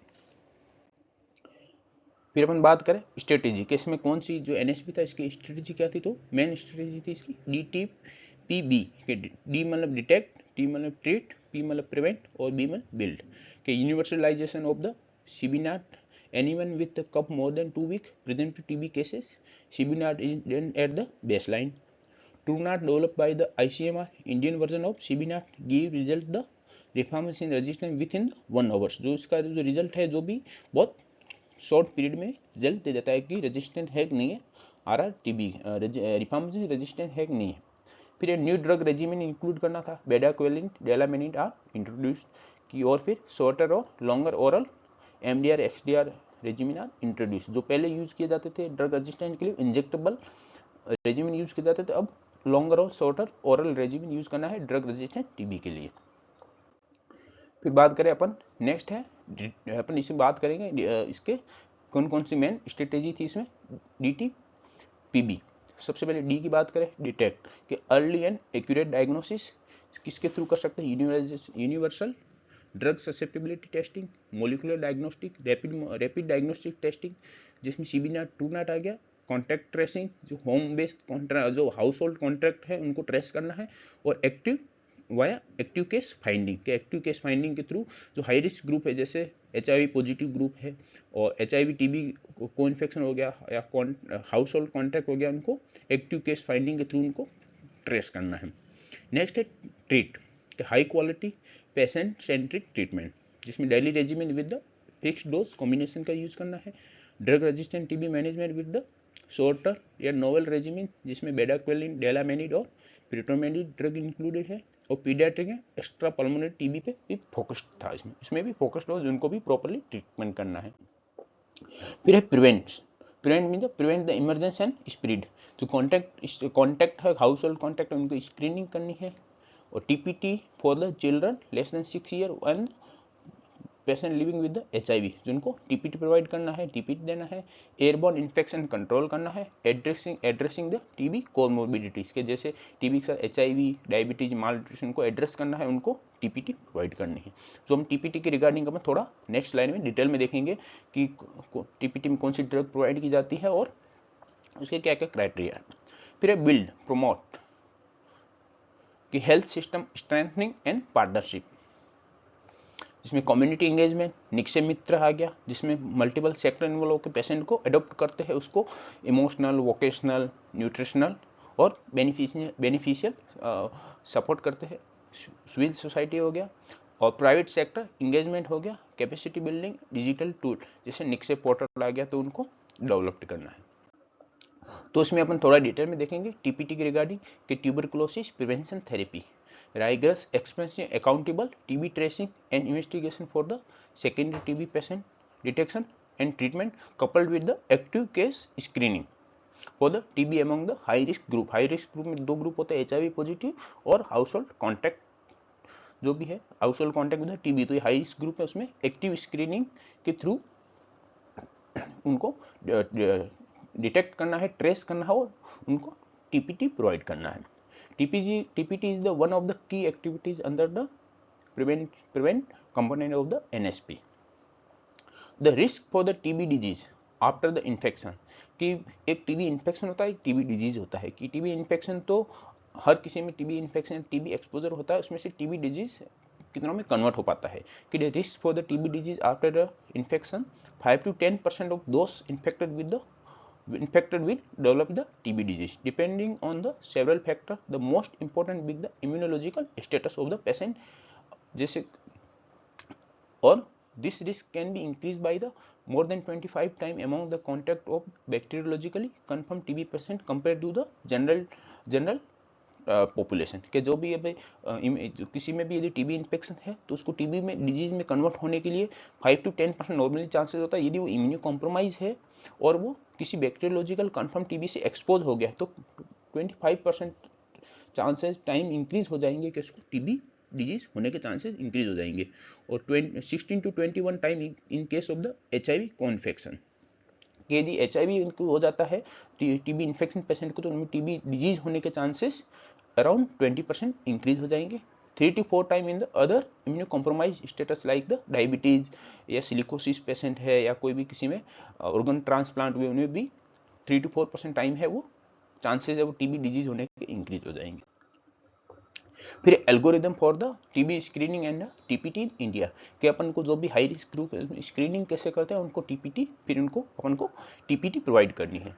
इसमें 3 कैटेगरी हो सकती है, एक एचआईवी पॉजिटिव, एक हाउस होल्ड कॉन्टैक्ट और एक अदर रिस्क ग्रुप। 3 ग्रुप है, हाई रिस्क ग्रुप है, उसमें अपन को स्क्रीनिंग करनी है और उनको टीपीटी प्रोवाइड करना है। तो सबसे पहले अपन एचआईवी पॉजिटिव की बात करें, यदि इसमें सिम्टम प्रेजेंट है टीबी के, जैसे करंट कफ, फीवर, वेट लॉस या नाइट स्वीट आ रहा है, यदि प्रेजेंट है यस तो अपन को सबसे पहले टीपीटी प्रोवाइड करने से पहले अपन को एक्टिव टीबी को रूल आउट करना पड़ता है। यदि ये सिम्टम प्रेजेंट है यस देन अपन investigation for the active TB, यदि एक्टिव टीबी को अपन को पहले रूल आउट करना है। यदि active TB no active TB, यदि अपन एक्टिव टीबी को रूल आउट कर सकते हैं सिम्टम प्रेजेंट पर टीबी एक्टिव टीबी नहीं है उसमें, तो अपन उसको प्रिवेंटिव ट्रीटमेंट प्रोवाइड करना है। और यदि सिम्टम एब्सेंट है और एचआईवी पॉजिटिव पेशेंट है तो भी उनमें अपन प्रिवेंटिव ट्रीटमेंट प्रोवाइड कर सकते हैं, टीपीटी स्टार्ट कर सकते हैं। नेक्स्ट है हाउस होल्ड कॉन्टैक्ट के सिम्टोमेटिक है यस, सिम्टम प्रेजेंट है यस, तो अपन को उसको investigation for the active TB का इन्वेस्टिगेशन करना है। और नो एक्टिव टीबी अपने एक्टिव टीबी को रूल आउट कर देते हैं तो अपन को वापस टीपीटी स्टार्ट करना है इनमें। यदि सिम्टोमेटिक सिम्टम प्रेजेंट है, हाउस होल्ड कॉन्टैक्ट हुआ है और सिम्टम एब्सेंट है तो उसमें अपन बेसिस करते हैं। इसमें नेक्स्ट इसमें अपन क्राइटेरिया है कि एज अपन देखते हैं कि लेस देन 5 ईयर एज है तो अपन को टीपीटी स्टार्ट करना है। यदि मोर देन 5 ईयर एज है तो उसमें अपन ट्यूबरकुलोसिस, स्किन टेस्टिंग टीएसटी और आईजीआरए, तो इसमें ये टेस्टिंग करते, स्क्रीनिंग टेस्ट है टीबी के लिए ये यूज करते हैं। तो ये पॉजिटिव या अनअवेलेबल, यदि पॉजिटिव आ जाए या अनअवेलेबल भी है तो उस कंडीशन में अपन टीपीटी स्टार्ट करते हैं। यदि टेस्ट अवेलेबल है और नेगेटिव रिपोर्ट आती है तो अपन को इसमें कोई भी टीपीटी स्टार्ट करने की रिक्वायरमेंट नहीं है। फिर नेक्स्ट कंडीशन है अदर रिस्क ग्रुप, जैसे अपन बात की ट्रांसप्लांटेशन, सिलिकोसिस की ग्रुप है, उन ग्रुप में यदि वो ग्रुप है तो उसमें अपन को स्क्रीनिंग करनी है टीबी के लिए, तो उसमें भी अपन टीएसटी या आईजीआरए करते हैं। यदि नेगेटिव है तो अपन को टीपीटी की रिक्वायरमेंट नहीं है। यदि पॉजिटिव अनअवेलेबल है तो अपन उसमें चेस्ट एक्सरे करके भी देख सकते हैं। और चेस्ट एक्सरे करके यदि चेस्ट एक्सरे में एबनॉर्मलिटी आती है तो उस कंडीशन में अपन को मतलब कोई कैविटी या कुछ भी ऐसा कुछ दिखता है एक्सरे में तो अपन को पहले सबसे पहले इसमें एक्टिव टीबी को रूल आउट करना है। यदि एक्टिव टीबी एब्सेंट है तो अपन को टीपीटी स्टार्ट करना है। और यदि चेस्ट एक्सरे नॉर्मल है अनअवेलेबल है तो उस कंडीशन में अपन को डायरेक्ट टीपीटी स्टार्ट करना है। और टीपीटी में भी एज वाइज है कि उस एज वाले के लिए यदि वो कॉन्ट्रा इंडिकेटेड है तो भी उसमें अपन अलग टाइप का टीपीटी स्टार्ट कर सकते हैं। यदि नो कॉन्ट्रा इंडिकेशन है तो जो भी अपने रेगुलर टीपीटी है, प्रिवेंटिव थेरेपी है, वो स्टार्ट करते हैं। और टीपीटी स्टार्ट करने के बाद अपन follow up for the active TB as a necessary even for the patient who have completed the preventive treatment. जो भी प्रिवेंटिव ट्रीटमेंट एक बार टीपीटी कंप्लीट हुआ उसके बाद फॉलो अप नेसेसरी रहता है इसमें। तो टीबी प्रिवेंटिव टीपीटी कौन कौन से अपन मेडिसिन ड्रग यूज करते हैं टीपीटी के लिए क्या है, the following TPT treatment option are recommended under the NTP once the active TB has been rule out. सबसे पहले अपन को एक्टिव टीबी के सिम्टम अगर कुछ भी तो उसको रूल आउट करना है, उसके बाद ही अपन टीपीटी अपन को स्टार्ट करना है। तो इसमें है पहले दो, एक एक्सपांडेड एलिजिबल ग्रुप है और एक है other risk expansion, other risk group expansion के जिसमें कौन कौन सी टारगेट पॉपुलेशन होगी, people living with the HIV, adult and children with more than 12 months कि पीपल लिविंग जिनको एचआईवी है, अडल्ट हो गया या चिल्ड्रन ग्रुप हो गया जिनकी एज मोर देन 12 मंथ है, infant less than 12 month with HIV in contact with the active TB, infant है एचआईवी पॉजिटिव है और किसी एक्टिव टीबी के साथ उनका एक्सपोजर हो गया, कॉन्टैक्ट हो गया है, या house hold contact below 5 year of pulmonary TB patient. इसमें अपने हाउस होल्ड कॉन्टैक्ट ने अपने डिवाइड किया तो दो कैटेगरी में कि एक लेस देन 5 ईयर है और मोर देन 5 ईयर एज के लेस देन 5 ईयर एज है तो पल्मोनरी टीबी के साथ एक्सपोजर हो गया, कांटेक्ट हो गया तो उसमें अपन क्या ट्रीटमेंट दे सकते हैं, एक टारगेट पॉपुलेशन होगी। और household contact with 5 year और above of the pulmonary TB patient, इसमें अपन टेस्टिंग करते हैं, testing would be offered whenever available. इसमें टेस्टिंग करते हैं जिसमें अपन ट्यूबरकुलोसिस स्किन टेस्टिंग या आईजीआरए टेस्टिंग करते हैं, उसके रिजल्ट के बेसिस पे अपन इनको टीपीटी प्रोवाइड करते हैं। इसमें ट्रीटमेंट ऑप्शन कौन से है तो अपने पास मेनली दो ट्रीटमेंट ऑप्शन यूज किए जाते हैं। एक 6 मंथली डेली आइसोनाइजेज जिसको अपन बोलते हैं 6 एज कि 6 मंथ डेली आइसोनाइजेज, 6 मंथ तक अपन डेली आइसोनाइजेज की ट्रीटमेंट प्रोवाइड करते हैं। सेकंड है 3 मंथ वीकली आइसोनियाजिन रिफाम्पिसिन के 3 मंथ तक ट्रीटमेंट देते हैं और वीकली ट्रीटमेंट देते हैं isoniazid plus rifapentine 3 HP in the person older than the 2 year के अपन जो भी इन्फेंट लेस देन 12 मंथ है या अप टू 2 ईयर एज है उनमें अपन ये टीपीटी का जो ऑप्शन है ट्रीटमेंट का ये प्रोवाइड नहीं करते हैं। उस कंडीशन में अपन 6 मंथली डेली आइसोनियाजिन उनको देते हैं। तो ये ट्रीटमेंट ऑप्शन हो गया। और अदर रिस्क ग्रुप एक्सपांशन है जिसमें चिल्ड्रन है, adult on the immunosuppressive therapy हो गया, सिलिकोसिस है, एंटी-टीएनएफ ट्रीटमेंट, डायलिसिस हो गया है, ट्रांसप्लांटेशन, उस कंडीशन भी अपने पास 2 ट्रीटमेंट ऑप्शन अवेलेबल है। एक 3 मंथ वीकली आइसोनियाजिन रिफाम्पेंटिन 3 SP और 6 मंथ डेली आइसोनियाजिन थेरेपी। तो इस 2 थेरेपी का अवेलेबल है, उसमें अपन एज के अकॉर्डिंग अपन उनको प्रोवाइड करते हैं। फिर है ऑब्जेक्टिव अंडर द एनटीपी के कौन कौन से स्टेप है एनटीपी के या ऑब्जेक्टिव क्या क्या है। सबसे पहले अपन था केस डिटेक्शन, तो इसमें अपन केस डिटेक्शन है तो एक्टिव केस डिटेक्शन करना है।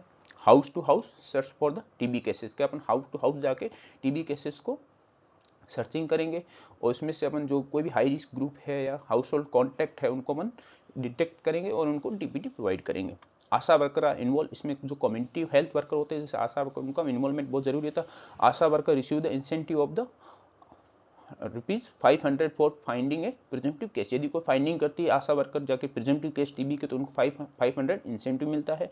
Any member in the community helping in the identification of the presumptive TB cases get incentive of the 500। कोई कम्युनिटी मेंबर हो कोई भी या आशा वर्कर हो कोई भी, जो भी कोई भी प्रिजम्पटिव टीबी केस को आइडेंटिफाई करेगा उसको इंसेंटिव ₹500 मिलेगा।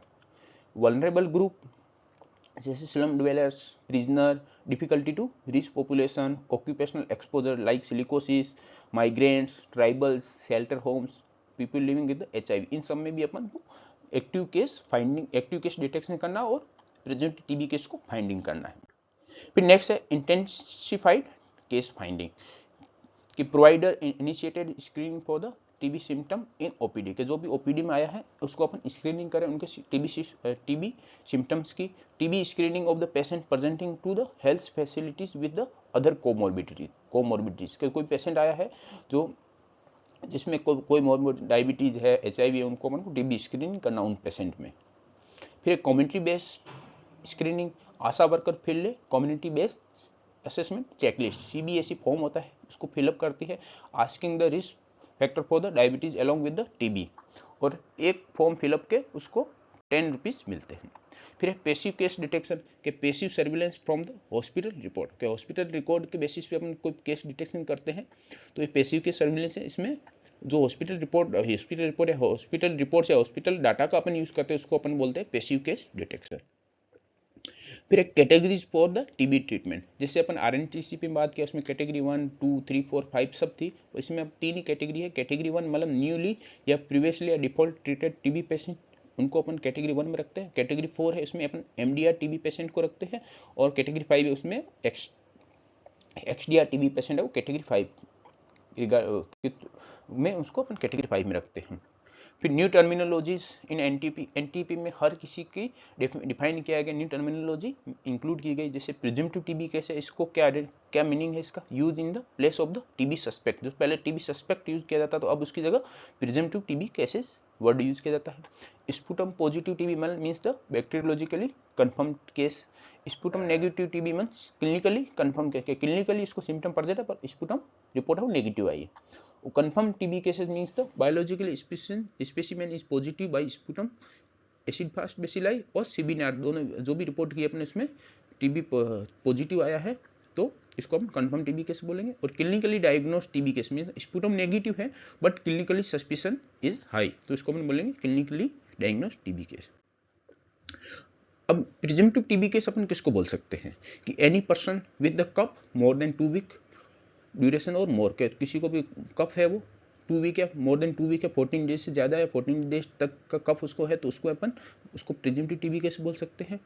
और नेक्स्ट है any individual having the fever, night sweats, appreciable weight loss of the for more 2 week और मोर के 2 वीक मोर डेज से उसको ये सब सिम्टम है तो उसको हम प्रिजम्पटिव TB केस बोल सकते हैं। तो ये 2 डेफिनेशन होगी कि कफ मोर देन 2 वीक और fever, night sweat, appreciable weight loss more than 2 week तो उसको भी हम प्रिजम्पटिव TB केस बोल सकते हैं। फिर नेगेटिव टेस्ट आया है अपन ने TB टेस्टिंग की उसमें नेगेटिव टेस्ट आया, repeat the testing till the two month तक रिपीट करना है और confirm the HIV status by the 2 years के उसको 2 मंथ के बाद उसको टेस्टिंग रिपीट करनी है और HIV का जो स्टेटस है उसको 2 साल के बाद अपन को टेस्टिंग करके कंफर्म करना है।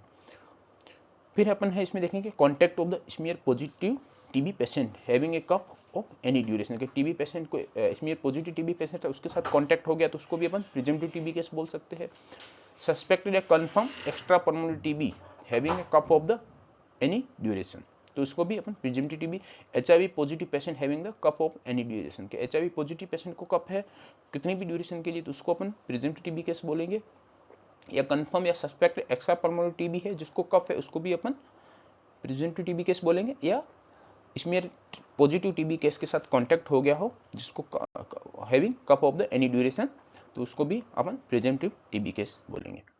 फिर definition of the tuberculosis case and treatment कि अपन इसमें केस के बेसिस पे कैसे अपन डिफाइन करेंगे हर केस को और ट्रीटमेंट के बेसिस पे अपन कैसे डिफाइन करेंगे तो उसको बने केस डेफिनेशन में अपन इसके basis bacteriological confirm clinically diagnose case of TB are also classified according to TB के anatomical site of the TB के पल्मोनरी TB है या एक्स्ट्रा पल्मोनरी TB है इस बेसिस पे डिफाइन करेंगे। History of the previous treatment इसके अपन regarding बहुत सारी डेफिनेशन आगे देखेंगे। ड्रग रेजिस्टेंस के थे MDR है पॉली ड्रग रेजिस्टेंट है या मोनो ड्रग रेजिस्टेंट है या XDR है तो उसको कैसे डिफाइन करेंगे। फिर HIV स्टेटस के बेसिस पे जैसे positive HIV status negative HIV status या अननोन HIV स्टेटस उस बेसिस पे अपन केस डेफिनेशन इसको डिवाइड करेंगे। फिर है ट्रीटमेंट आउटकम डेफिनेशन के treatment outcome for TB patient excluding the patient treated for the rifampicin resistant MDR TB जो रेजिस्टेंट है उसको अपन एक्सक्लूड करेंगे। ड्रग सेंसिटिविटी जो भी टेस्टिंग है ड्रग सेंसिटिविटी है इसमें रेजिस्टेंट नहीं है उस बेसिस पे हम TB पेशेंट को डिवाइड करेंगे। और outcome for the rifampicin resistant TB या MDR TB या XDR TB patient treated using the second line treatment इस बेसिस पे भी अपन कुछ टर्म है उनको अपन डिफाइन करेंगे। तो सबसे पहले है classification of TB patient based on the history of the treatment. History of treatment की बात करें तो new cases means the newly diagnosed TB cases with no prior treatment और treatment duration for the less than 1 month के जो भी new diagnosis हुए जिनको पहले कभी TB नहीं था वो केसेस प्लस जो पहले डायग्नोसिस हुए पर ट्रीटमेंट लेस देन 1 मंथ तक यूज किया है उनको अपन क्या बोलेंगे न्यू केसेस। नेक्स्ट है प्रीवियसली ट्रीटेड केसेस कि taken the TB treatment earlier for more than 1 month के जिन्होंने ट्रीटमेंट है मोर देन 1 मंथ लिया तो उसको अपन कौन डिफाइन किस टर्म में डिफाइन करेंगे वो प्रीवियसली ट्रीटेड केसेस है। They are further classified by the outcome of their most recent course of the treatment as follow कि उनको अपन मोर देन 1 मंथ ट्रीटमेंट लिया उसमें भी मल्टीपल हो सकते हैं डेफिनेशन हो सकती है उसको अपन किस बेसिस पे डिफाइन करेंगे कि जो अपन उनका रिसेंट ट्रीटमेंट चला है TB का उस बेसिस उसके आउटकम क्या है उस बेसिस पे अपन उनको और डिफाइन करेंगे। इसमें है रिकरेंट या relapse TB cases TB patient declare the cure और treatment complete presenting again as a microbiologically confirm TB के TB पेशेंट है उसको क्योर हो गया था और कंप्लीट ट्रीटमेंट उसने ट्रीटमेंट कंप्लीट कर दिया था उसको क्योर डिक्लेयर कर दिया उसके बाद उसको वापस से माइक्रोबायोलॉजिकल कंफर्म TB इसमें डिटेक्ट हुआ तो इसको अपन बोलेंगे रिकरेंट या relapse TB cases. Treatment after failure के TB patient who had been treated for TB and present as the failure at the most recent course of the treatment कि जिसको ट्रीटमेंट TB का ट्रीटमेंट दिया गया था और उसको ट्रीटमेंट उसमें फेलियर हो गया है जो भी रेसिडेंट ट्रीटमेंट चल रहा था उसमें। Treatment after the loss to follow a TB patient who receive the treatment for more than 1 month and registered as a loss to follow up is presenting again as a microbiological positive case के जिसने मोर than 1 treatment लिया था फिर उसने loss to follow up treatment continue नहीं किया और वो वापस वो माइक्रोबायोलॉजिकली पॉजिटिव होकर वापस प्रेजेंट हुआ है। फिर अदर प्रीवियसली ट्रीटेड पेशेंट के earlier treatment is not documented कि जो उसका जो भी ट्रीटमेंट था कितने टाइम तक लिया क्या ट्रीटमेंट लिया वो कोई भी डॉक्यूमेंटेड या अननोन है। फिर एक classification of TB patient based on the drug testing के बेसिस पे अपन करेंगे कि ड्रग सेंसिटिव TB केसेस है जिसमें 4 ड्रग आती है HRJD जिसमें इन चारों ड्रग के लिए सेंसिटिव है तो ड्रग सेंसिटिव TB केस हो गया। ड्रग रेजिस्टेंट TB केसेस में मल्टीपल डेफिनेशन है। Mono resistant mean the resistant to the one first line anti TB drug only के चारों में से कोई भी ड्रग के खिलाफ एक के खिलाफ रेजिस्टेंट है।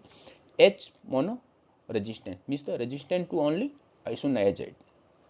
Rifampicin resistant means the resistant to only rifampicin.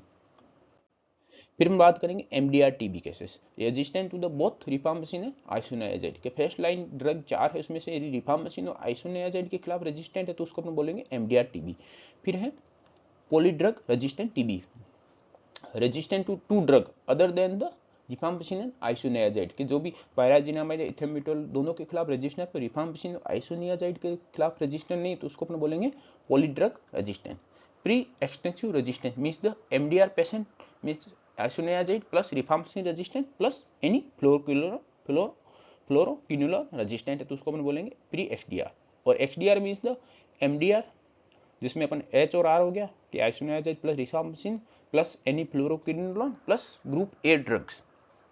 तो अपन इसके बारे में देखेंगे ग्रुप ए ड्रग कौन कौन सी होती है, जिसमें मेनली बेडाक्विलिन, लिनेजोलिड, लिवो या मॉक्सीफ्लोक्सासिलिन 3 ड्रग होती है।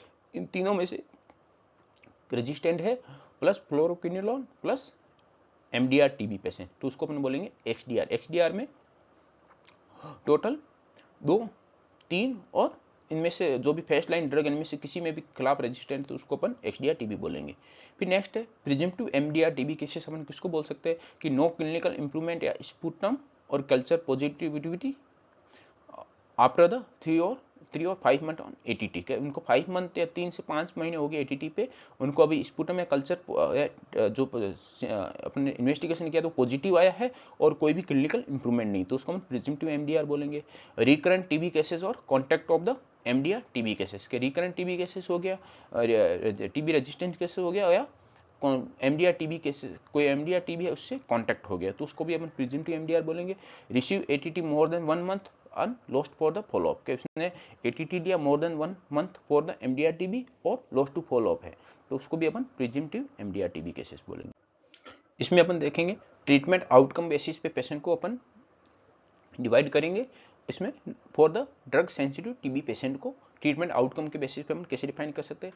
Cured means a pulmonary TB patient with the bacteriologically confirm TB at the beginning of the treatment के, जब ट्रीटमेंट स्टार्ट किया था वो बैक्टीरियोलॉजिकली कंफर्म पेशेंट था हु वाज स्मीयर और negative in the last month of the treatment और on at least one previous occasion के, जब भी उनको ट्रीटमेंट का लास्ट मंथ था उसमें उनको जब भी इसका कल्चर या स्मीयर लिया गया था उसमें नेगेटिव था और एक पहले जब ऑन गोइंग ट्रीटमेंट था उस टाइम भी उनका स्मीयर या कल्चर रिपोर्टिंग किया गया था उस टाइम भी उनका जो रिजल्ट आया था वो नेगेटिव था तो इसको अपन बोलेंगे क्योर्ड पेशेंट के, जिनका ट्रीटमेंट स्टार्ट किया था वो माइक्रोबायोलॉजिकल कंफर्म टीबी केसेस थे। फिर जब उनका ट्रीटमेंट चला तब एक टेस्टिंग की गई, कल्चर या स्मीयर टेस्टिंग की गई वो नेगेटिव था और एक लास्ट मंथ ऑफ ट्रीटमेंट था उसमें भी कल्चर या स्मीयर रिपोर्टिंग की गई वो भी नेगेटिव था तो उसको अपन बोलेंगे क्योर्ड पेशेंट। नेक्स्ट है treatment completed, A TB patient who completed treatment without evidence of the failure but with no record to show that the sputum smear or culture result in the last month of the treatment or and on at least one previous occasion were negative either because tests were not done या because result are unavailable कि TB patient है जिसने treatment complete कर लिया है पर मेरे कोई भी एविडेंस नहीं है कि उसका जो स्पुटम स्मीयर कल्चर जो भी टेस्टिंग हुई थी वो ऑन गोइंग ट्रीटमेंट था उस टाइम की अपने पास रिपोर्ट नहीं है और लास्ट मंथ ऑफ कोर्स जब ट्रीटमेंट चला था उस टाइम जो स्मीयर और कल्चर की जो टेस्टिंग की गई उसकी कोई रिपोर्ट नहीं है तो उसको अपने बोलेंगे ट्रीटमेंट कंप्लीटेड पेशेंट बट अपने पास ट्रीटमेंट कंप्लीटेड पर उसके पास स्पुटम स्मीयर कल्चर की कोई भी रिपोर्ट नहीं है। और treatment failed means the A TB patient whose sputum smear culture is positive at the month of 5 और later during ट्रीटमेंट का ट्रीटमेंट चल रहा है 5 मंथ के टाइम पे उसको कल्चर या स्मीयर टेस्टिंग की गई उस टाइम वो पॉजिटिव आता है तो उसको अपन बोलेंगे ट्रीटमेंट फेल्ड टीबी पेशेंट। फिर है died, a TB patient who died for any reason before starting और during the course of the treatment, death हो जाती है इसकी ट्रीटमेंट के टाइम या बिफोर द ट्रीटमेंट उसको अपन बोलेंगे died TB patient. Loss to follow up, a TB patient who did not start the treatment or whose treatment was interrupted for the 2 consecutive month या more, कि जो भी treatment patient है उसको interruption जो भी ट्रीटमेंट चल रहा था उसका मोर देन 2 मंथ यदि कंसेक्यूटिव 2 मंथ इंटरप्शन हो गया तो उसको अपन बोलेंगे loss to follow up TB patient.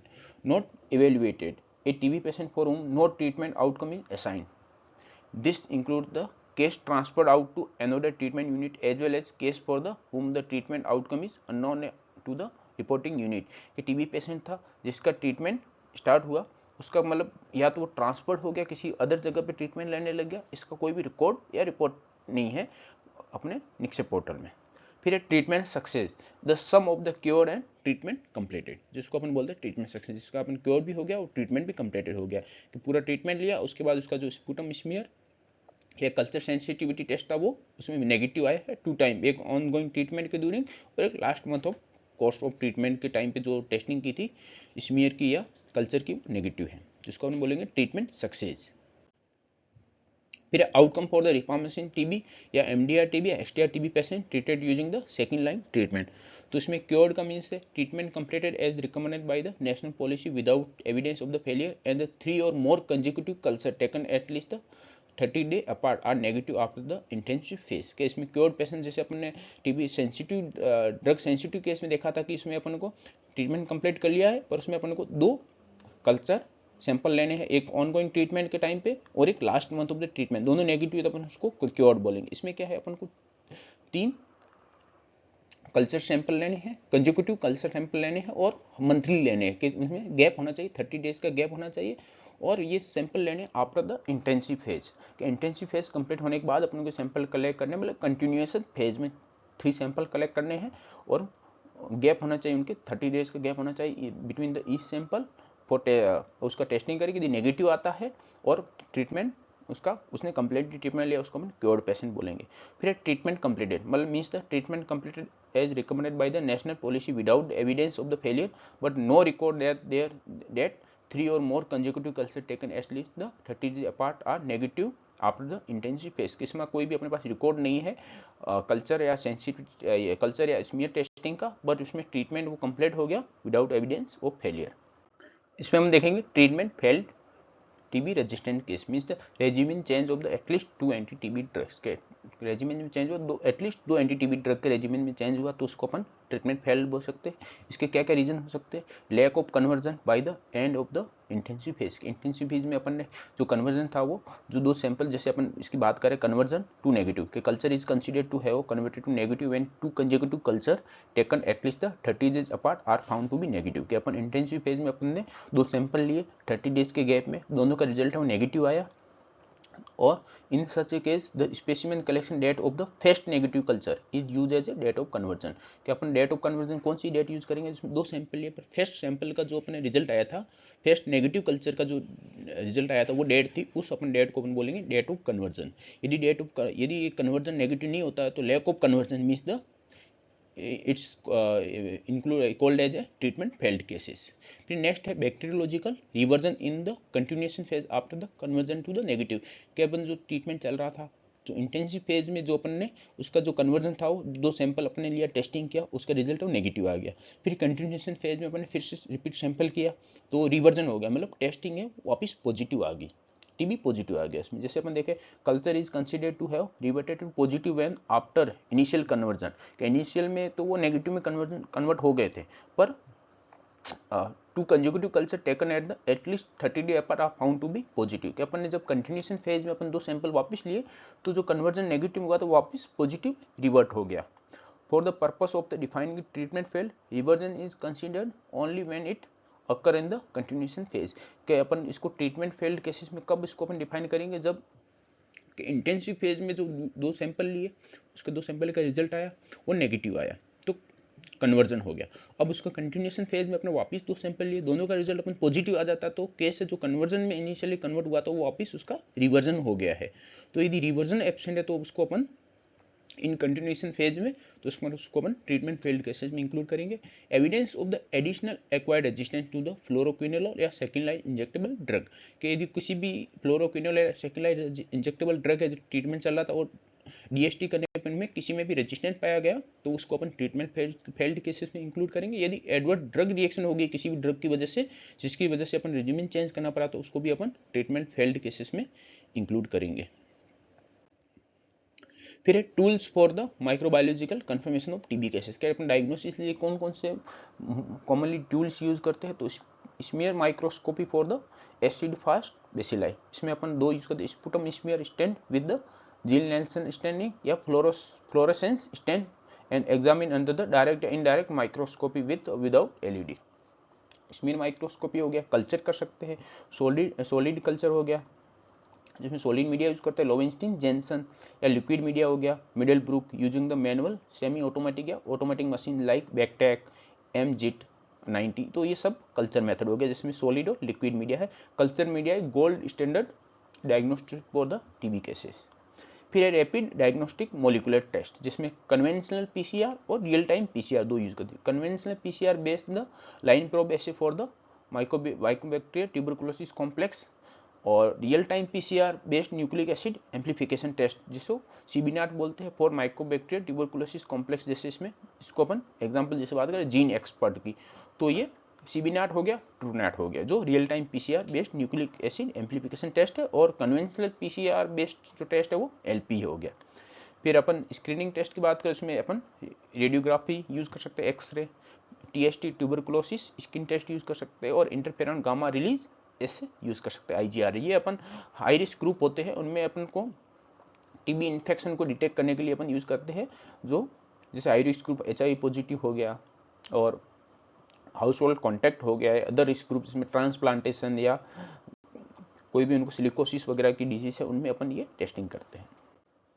फिर है डायग्नोसिस, कि डायग्नोसिस का एल्गोरिदम क्या होता है, कि कोई भी प्रिजम्पटिव टीबी केसेस है उसमें अपने स्पुटम एएफबी किया, सीबीनैट किया, एक्सरे किया, नेगेटिव आ गया तो अपन टीबी को रूल आउट कर दिया। स्पुटम एएफबी पॉजिटिव, अब नेक्स्ट प्रिजम्पटिव टीबी केसेस में अपने स्पुटम एएफबी किया, पॉजिटिव आया, या सीबीनैट किया, पॉजिटिव आया, दोनों टेस्ट किए, दोनों पॉजिटिव आए, तो it mean the it's microbiologically confirm TB case के ये दोनों पॉजिटिव आए, एक भी पॉजिटिव आया जो, तो ये माइक्रोबायोलॉजिकली कंफर्म टीबी केस हो गया। अब इसमें दो कंडीशन हो सकती है कि rifampicin resistant can not be detected, तो अपन रिफार्मेसिन रेजिस्टेंट डिटेक्ट नहीं किया गया तो अपन को आइसोनियाजाइड को टेस्ट नहीं करने के, रिफार्मेसिन रेजिस्टेंट एब्सेंट है तो इसमें आइसोनियाजाइड का रेजिस्टेंट प्रेजेंट है एब्सेंट है, इसके लिए अपन करते हैं first line LPA, first line line probe assay, कि यदि इसमें रिफार्मेसिन रेजिस्टेंट पॉजिटिव है तो उसको अपन बोलेंगे आइसोनियाजाइड रेजिस्टेंट, यदि एब्सेंट है आइसोनियाजाइड का तो negative, mean the dry sensitive TB, मतलब न रिफार्मेसिन रेजिस्टेंट है न कोई आइसोनियाजाइड का रेजिस्टेंट, मतलब ड्रग सेंसिटिव टीबी केस हो गया। नेक्स्ट पॉसिबिलिटी क्या हो सकती है माइक्रोबायोलॉजिकली कंफर्म टीबी केसेस में, कि रिफार्मेसिन रेजिस्टेंट डिटेक्टेड, कि आरआर डिटेक्टेड हो गया, तो अपन इसमें अब टेस्टिंग करेंगे, अपन इसमें चेक करेंगे अपन इसमें आइसोनियाजाइड का रेजिस्टेंट है कि नहीं है, तो इसके लिए isoniazid resistant single gene mutation कि INS-A या CAT-G, आइसोनियाजाइड रेजिस्टेंट है इसमें दो जीन में हो सकता है मेनली कि INS-A और CAT-G। यदि किसी सिंगल जीन म्यूटेशन एब्सेंट है तो अपन इसके लिए अपन कौन सा यूज करेंगे शॉर्टल ओरल बेडाक्विलिन रेजिमेन। इसके रिगार्डिंग अपन देखेंगे कि इनके क्या क्या इंडिकेशन वो आगे देखेंगे, कि यदि रिफार्मेसिन रेजिस्टेंस प्रेजेंट है, अपन ने फर्स्ट लाइन एलपीए किया, उसमें आइसोनियाजाइड रेजिस्टेंस पॉजिटिव आया पर वो सिंगल जीन के लिए आया, दोनों में से किसी एक जीन के लिए आया, तो उसको अपन बोलेंगे एमडीआर टीबी केसेस हो गया, तो उसमें अपन कौन सा यूज करेंगे शॉर्टल ओरल बेडाक्विलिन रेजिमेन। और दूसरी पॉसिबिलिटी क्या होती है, अपन ने फर्स्ट लाइन एलपीए किया, रिफार्मेसिन रेजिस्टेंट डिटेक्टेड हुआ, फिर अपन फर्स्ट लाइन एलपीए किया जिसमें आईएनएस की आइसोनियाजाइड रेजिस्टेंट नॉट डिटेक्टेड, जो ये कौन सा केस हो गया ओनली रिफार्मेसिन रेजिस्टेंट केस हो गया, तो उसमें भी अपन कौन सा रेजिमेन यूज करते हैं शॉर्टर ओरल बेडाक्विलिन रेजिमेन। अब अपन यूज करते हैं सेकेंड लाइन एलपीए कि जिसमें आइसोनियाजाइड आरआर रेजिस्टेंट है, isoniazid resistant both gene mutation INS-A plus CAT-G mutation present है, उसके प्लस फ्लोरोक्विनोलोन रेजिस्टेंट प्रेजेंट है कि नहीं है, यदि फ्लोरोक्विनोलोन रेजिस्टेंट प्रेजेंट है तो ये कौन सा हो गया XDR टीबी हो गया। उस केस में अपन कौन सा ड्रग यूज करेंगे कि आइसोनियाजाइड रेजिस्टेंट प्रेजेंट है प्लस अपन रिफार्मेसिन फर्स्ट लाइन एलपीए से रिफार्मेसिन केस डिटेक्ट कर लिया, सेकेंड लाइन एलपीए से अपन आइसोनियाजाइड रेजिस्टेंट डिटेक्ट कर लिया प्लस फ्लोरोक्विनोलोन रेजिस्टेंट डिटेक्ट कर लिया, तो इसमें ये हो गया XDR टीबी केस। तो इसमें अपन यूज करेंगे all oral longer bedaquiline containing regimen, या किसी भी इसमें से ड्रग के खिलाफ रेजिस्टेंट है, इसमें भी मल्टीपल ड्रग आती है इस रेजिमेन में, तो optimise based regimen based on the drug sensitivity. अब ड्रग सेंसिटिविटी टेस्टिंग करेंगे, उस बेसिस पे अपन ऑप्टिमाइज बेसल रेजिमेन सेलेक्ट करेंगे। फिर अपन देखें ट्रीटमेंट में regimen in the drug sensitive TB, के ड्रग सेंसिटिव टीबी में अपन कौन सा रेजिमेन यूज करेंगे, तो उसके लिए अपन 4 ड्रग होती है फर्स्ट लाइन की HRJD आइसोनियाजाइड रिफार्मेसिन पायराजिनामाइड और इथेम्बिटोल, 2 मंथ के लिए अपन इंटेंसिव फेज में HRJD चारों ड्रग यूज करेंगे, और नेक्स्ट 4 मंथ में कंटिन्यूएशन फेज में HRE, इसमें से अपन पायराजिनामाइड को रिमूव कर देंगे 4 मंथ के लिए कंटिन्यूस फेज में। टोटल ड्यूरेशन हो गया 6 मंथ के लिए अपन ट्रीटमेंट देते हैं इन ड्रग सेंसिटिव टीबी केस में। तो इसमें से अपन जैसे चारों ड्रग है तो अलग अलग डोज नहीं, अलग अलग टैबलेट नहीं देते, इनकी कॉमन टैबलेट होती है, मिक्स उसको बोलते हैं अपन डेली ड्रग रेजिमेंट का, उसको बोलते हैं अपन फिक्स्ड डोज कॉम्बिनेशन के drug given in the FDC fixed dose combination दी जाती है। Dispense according to the weight band के जो भी कितनी टैबलेट नंबर ऑफ टैबलेट है वो वेट बैंड पे डिपेंड करती है कि कितना वेट है, उस कैटेगरी की बेसिस पे उसको अपन टैबलेट डिस्पेंस की जाती है। एडवांटेज क्या है? Increase the compliance and decrease the drug resistance of TB. अब जो वेट बैंड है वो अडल्ट में 5 होते हैं और पीडियाट्रिक टीबी पेशेंट में 6 वेट बैंड का अपन यूज करते हैं। तो सबसे पहले अपन अडल्ट की बात करेंगे। For adult treatment for adult for drug sensitive TB case. तो इसमें वेट कैटेगरी है, जैसे इसमें 5 कैटेगरी है कि 25 टू 34, 35 टू 59, 49, 50 टू 64 के जो फर्स्ट ग्रुप है उसमें 10 का गैप होना चाहिए, जो मिडिल के 2 ग्रुप है उसमें 15 का गैप होना चाहिए, जो लास्ट का ग्रुप उसमें 10 का, और फिर जो मोर देन 75 है वो सब मोर देन 75 वेट केजी उनके लिए फिर हो गया। तो याद रखने का कि फर्स्ट अपना जो ग्रुप होगा वेट बैंडेज होगा उसमें 10 का डिफरेंस है, सेकेंड और थर्ड में 15 का है, और फोर्थ में वापस 10 का डिफरेंस है, और फिफ्थ है जो मोर देन 75 है। तो उसमें नंबर ऑफ टैबलेट है जो एफडीसी की फिक्स्ड डोज कॉम्बिनेशन की यूज करते हैं। इंटेंसिव फेज अपन 4 टैबलेट यूज करते हैं, जिसमें HRG हो गया, HRZE जो अपन 2 मंथ के लिए अपन ट्रीटमेंट देते हैं इंटेंसिव फेज में, जिसमें से अपन आइसोनियाजाइड उसकी जो डोज होती है 75 mg, रिफार्मेसिन की होती है 150, और पायराजिनामाइड की होती है 400, और इथाम्बुटोल की होती है 275। तो अब इसमें से नंबर ऑफ टैबलेट देखें तो फर्स्ट वेट बैंडेज कैटेगरी में देखें तो नंबर ऑफ टैबलेट 2, 3 में 3, और ये 3 कैटेगरी में 4 टैबलेट देते हैं। फोर्थ कैटेगरी में जिसमें 65 to 75 weight category number of tablet 5, और मोर देन 75 वेट है KG, more than 75 KG weight है तो उसको हम 6 टैबलेट टोटल टैबलेट देते हैं। और कंटिन्यूएशन फेज है जो 4th मंथ के लिए ट्रीटमेंट देते हैं, इसमें अपन 3 फिक्स डोज कॉम्बिनेशन होता है, जिसमें HRE इंक्लूड होते हैं। आइसोनियाजाइड की 7 डोज सेम रहती है, आइसोनियाजाइड की 75, और रिफार्मेसिन की 150, और इथाम्बुटोल की 275। तो इसमें भी नंबर ऑफ टैबलेट होती हैं कि मतलब वेट कैटेगरी 1 को 2 टैबलेट, कैटेगरी 2 को 3 टैबलेट, कैटेगरी 3 को 4 टैबलेट, और कैटेगरी 4 को 5 टैबलेट, और कैटेगरी 5 को 6 टैबलेट अपन देते हैं। During the treatment if the weight of the patient increase by more than 5 kg or crosses to the next weight band category, then the patient should be given the next higher weight band FDG drug। कि यदि किसी patient का more than 5 kg wait बढ़ जाता है, वो जो category है वेट बैंड की उसको क्रॉस कर देता है। जैसे किसी का ट्रीटमेंट अपन स्टार्ट किया तब उसका वेट था 47 kg, उसका 5 kg इंक्रीज हो गया 47 से 52 हो गया, तो अपन उसको वेट बैंडेज कैटेगरी उसको अपन सेकंड से थर्ड में शिफ्ट कर देंगे। जो 3 टैबलेट ले रहा था पर डे की, अब उसको 4 टैबलेट में शिफ्ट होना पड़ेगा। तो अपन देखेंगे regimen for the drug resistant TB. तो ड्रग रेजिस्टेंट टीबी के लिए shorter oral bedaquiline containing regimen होता है, एक longer oral bedaquiline containing regimen होता है। तो इसमें सबसे पहले हम बात करें शॉर्टर रेजिमेन, जिसके इंडिकेशन है रिफार्मेसी रेजिस्टेंट टीबी, तो उस कंडीशन में अपन यूज कर सकते हैं। MDR TB with the isoniazid resistant detected based on the INS-A mutation only or based on the CATG mutation only। MDR TB है जिसमें से रिफार्मेसी रेजिस्टेंट पर डिटेक्ट हुआ है, और आइसोनियाजिड रेजिस्टेंट डिटेक्ट हुआ जिसमें से किसी एक जीन के अगेंस्ट रेजिस्टेंट है, जो उसमें से INS-A या CATG जीन। यदि दोनों जीन मतलब आइसोनियाजाइड के दोनों जीन के खिलाफ अगेंस्ट म्यूटेशन प्रेजेंट है, उस कंडीशन में अपन longer oral bedaquiline containing regimen use करेंगे। और यदि किसी एक जीन के अगेंस्ट रेजिस्टेंट प्रेजेंट है, उस कंडीशन में अपन shorter oral bedaquiline containing regimen use करेंगे। फिर MDR RR-TB with fluoroquinolone resistant not detected, यदि फ्लोरोक्विनिन रेजिस्टेंट डिटेक्ट हो जाता है उस कंडीशन में अपने इस रेजिमेन को यूज नहीं कर सकते। चिल्ड्रन एज 5 years और मोर और वेट 15 kg और मोर, तो इस कंडीशन में अपन यूज कर सकते हैं कि लेस देन 5 ईयर और less than 15 kg weighs children है, उस कंडीशन में ये कॉन्ट्राइंडिकेटेड है। No history of exposure to the previous treatment with the second line medicine in the regimen like bedaquiline, levofloxacin, ethionamide या clofazimine for more than 1 month. यदि हुआ है unless, तो उस कंडीशन में अपन को ससेप्टिबिलिटी टेस्टिंग करेंगे, और यदि ससेप्टिबल ड्रग है तो अपन ये रेजिमेन स्टार्ट कर सकते हैं। लास्ट है कि women who are not pregnant और लैक्टेटिंग, प्रेगनेंसी और लैक्टेटिंग कंडीशन में अपन इस रेजिमेन को यूज नहीं कर सकते, कॉन्ट्राइंडिकेटेड है। तो नॉट प्रेग्नेंट या लैक्टेटिंग, नॉट लैक्टेटिंग वुमेन है, उस कंडीशन में अपन रेजिमेन को यूज कर सकते हैं। फिर है regimen for the shorter oral bedaquiline regimen use कर, इसका ड्यूरेशन क्या है, फॉर 9 to 11 मंथ के लिए यूज करते हैं, जिसमें 2 फेजेस होती है, एक इनिशियल फेज और एक कंटिन्यूएशन फेज। इनिशियल फेज होती है 4 to 6 मंथ के लिए होती है, वो डिपेंड करती है कि टेस्टिंग जो अपन टेस्टिंग करते हैं स्मीयर या कल्चर की, वो किस नेगेटिव पॉजिटिव आती है, उस बेस में अपन उसको 4th मंथ नॉर्मली लेते हैं, उसको 6 मंथ तक एक्सटेंड कर सकते हैं, और कंटिन्यूएशन फेज फिक्स है 5 मंथ के लिए।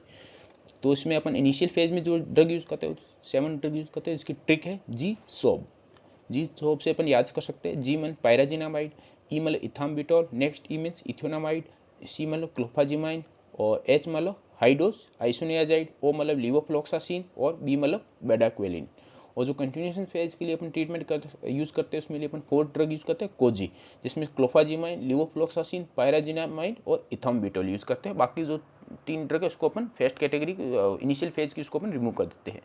अब जैसे bedaquiline is use for the duration of the 6 month, bedaquiline 6 month तक यूज करते हैं, इसके बाद इसको अपन को ट्रीटमेंट से रिमूव करना पड़ता है। द कंपोजिशन और the duration of the initial और continuation phase can not be change from the start to end of the 4th month. अब स्टार्ट से लेके 4th मंथ तक इसमें अपन कोई भी रेजिमेन में कोई भी चेंजेस नहीं करते हैं। जो भी अपने 7 ड्रग यूज करते हैं वो फिक्स ड्रग कॉम्बिनेशन अपन यूज करते हैं। From start of the 5th month to end of the 6th month, if the IP मतलब intensive phase not extended means the bedaquiline, levofloxacin, clofazimine, pyrazinamide, ethambutol given means the कि अपन ने 4th month तक अपन ने जो 7 drug थी वो दे दी, उसके बाद से अपन को जो बेडाक्वेलिन है वो अपन को 6 मंथ तक देनी है। तो अपन ने मान लो इनिशियल फेज का ट्रीटमेंट 4th मंथ तक दिया, तो अपन को बाकी की जो ड्रग है 2 वो रिमूव करनी है। इसमें अपन को कंटिन्यूएशन फेज है 5th मंथ से स्टार्ट करना, पर अपन को बेडाक्वेलिन का ट्रीटमेंट वो 6 मंथ तक देना है।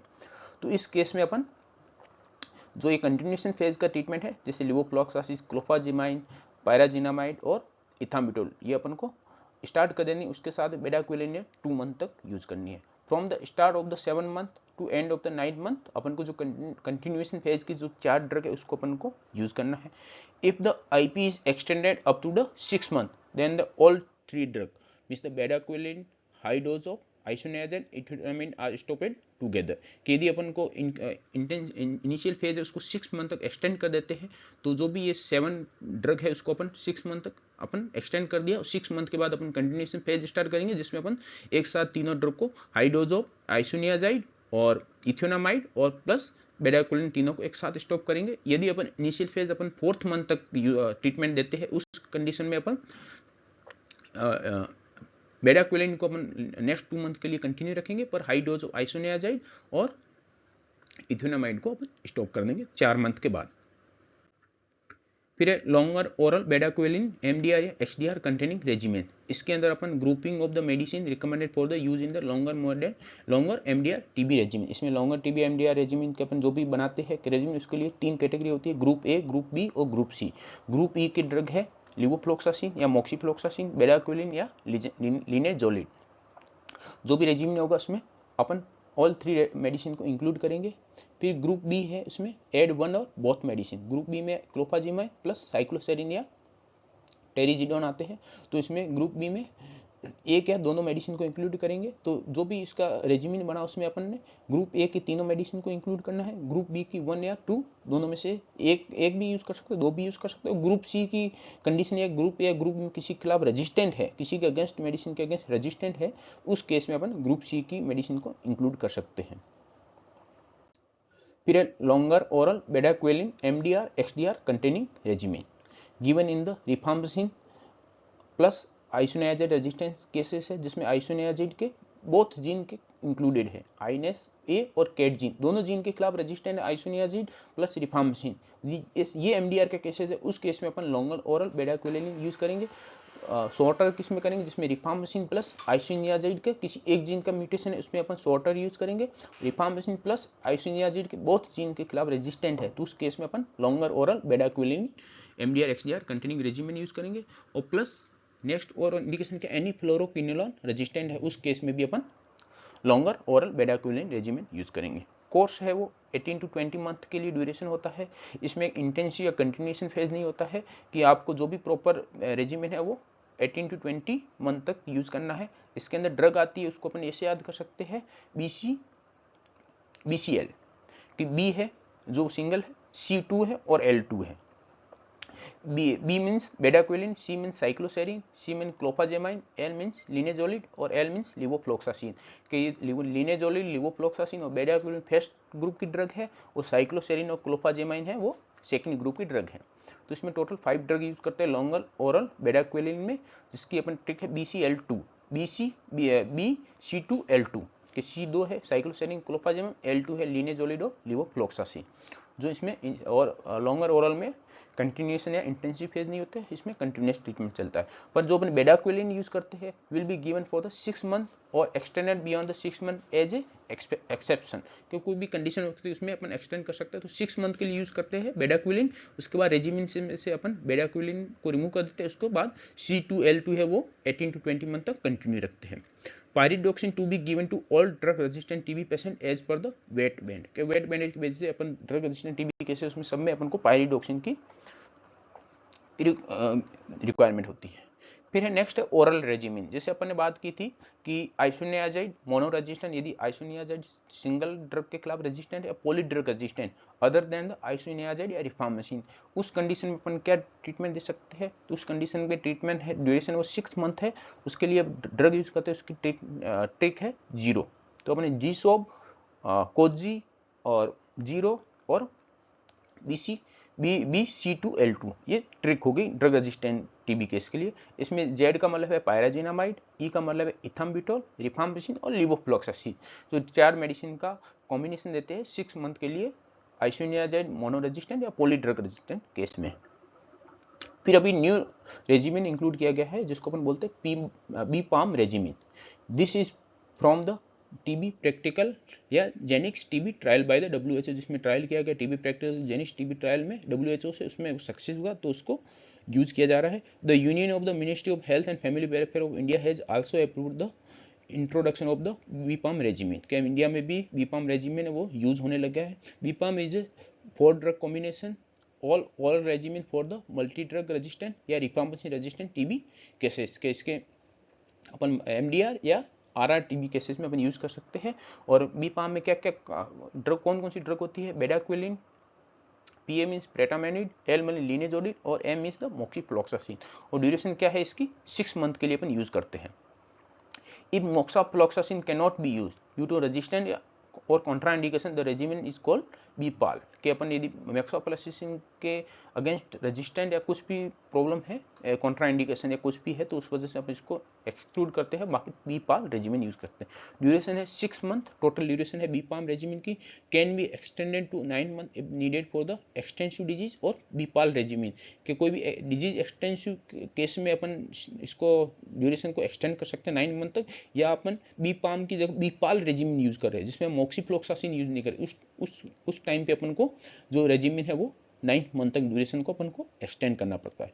फिक्स डोज है all oral must shorter than the conventional regimen, की मस्ट शॉर्टर है, जो अपन को शॉर्टर है वो 9 to 11 मंथ तक कंज्यूम करना पड़ता है, और जो लॉन्गर है वो 18 to 24 मंथ तक कंज्यूम कर, उसमें कॉम्प्लायंस साइड इफेक्ट ज़्यादा है, तो ये इसलिए अभी यूज़ किया गया शॉर्टर है और ओरल है और कन्वीनियंट है और कॉम्प्लायंस भी है पेशेंट के लिए।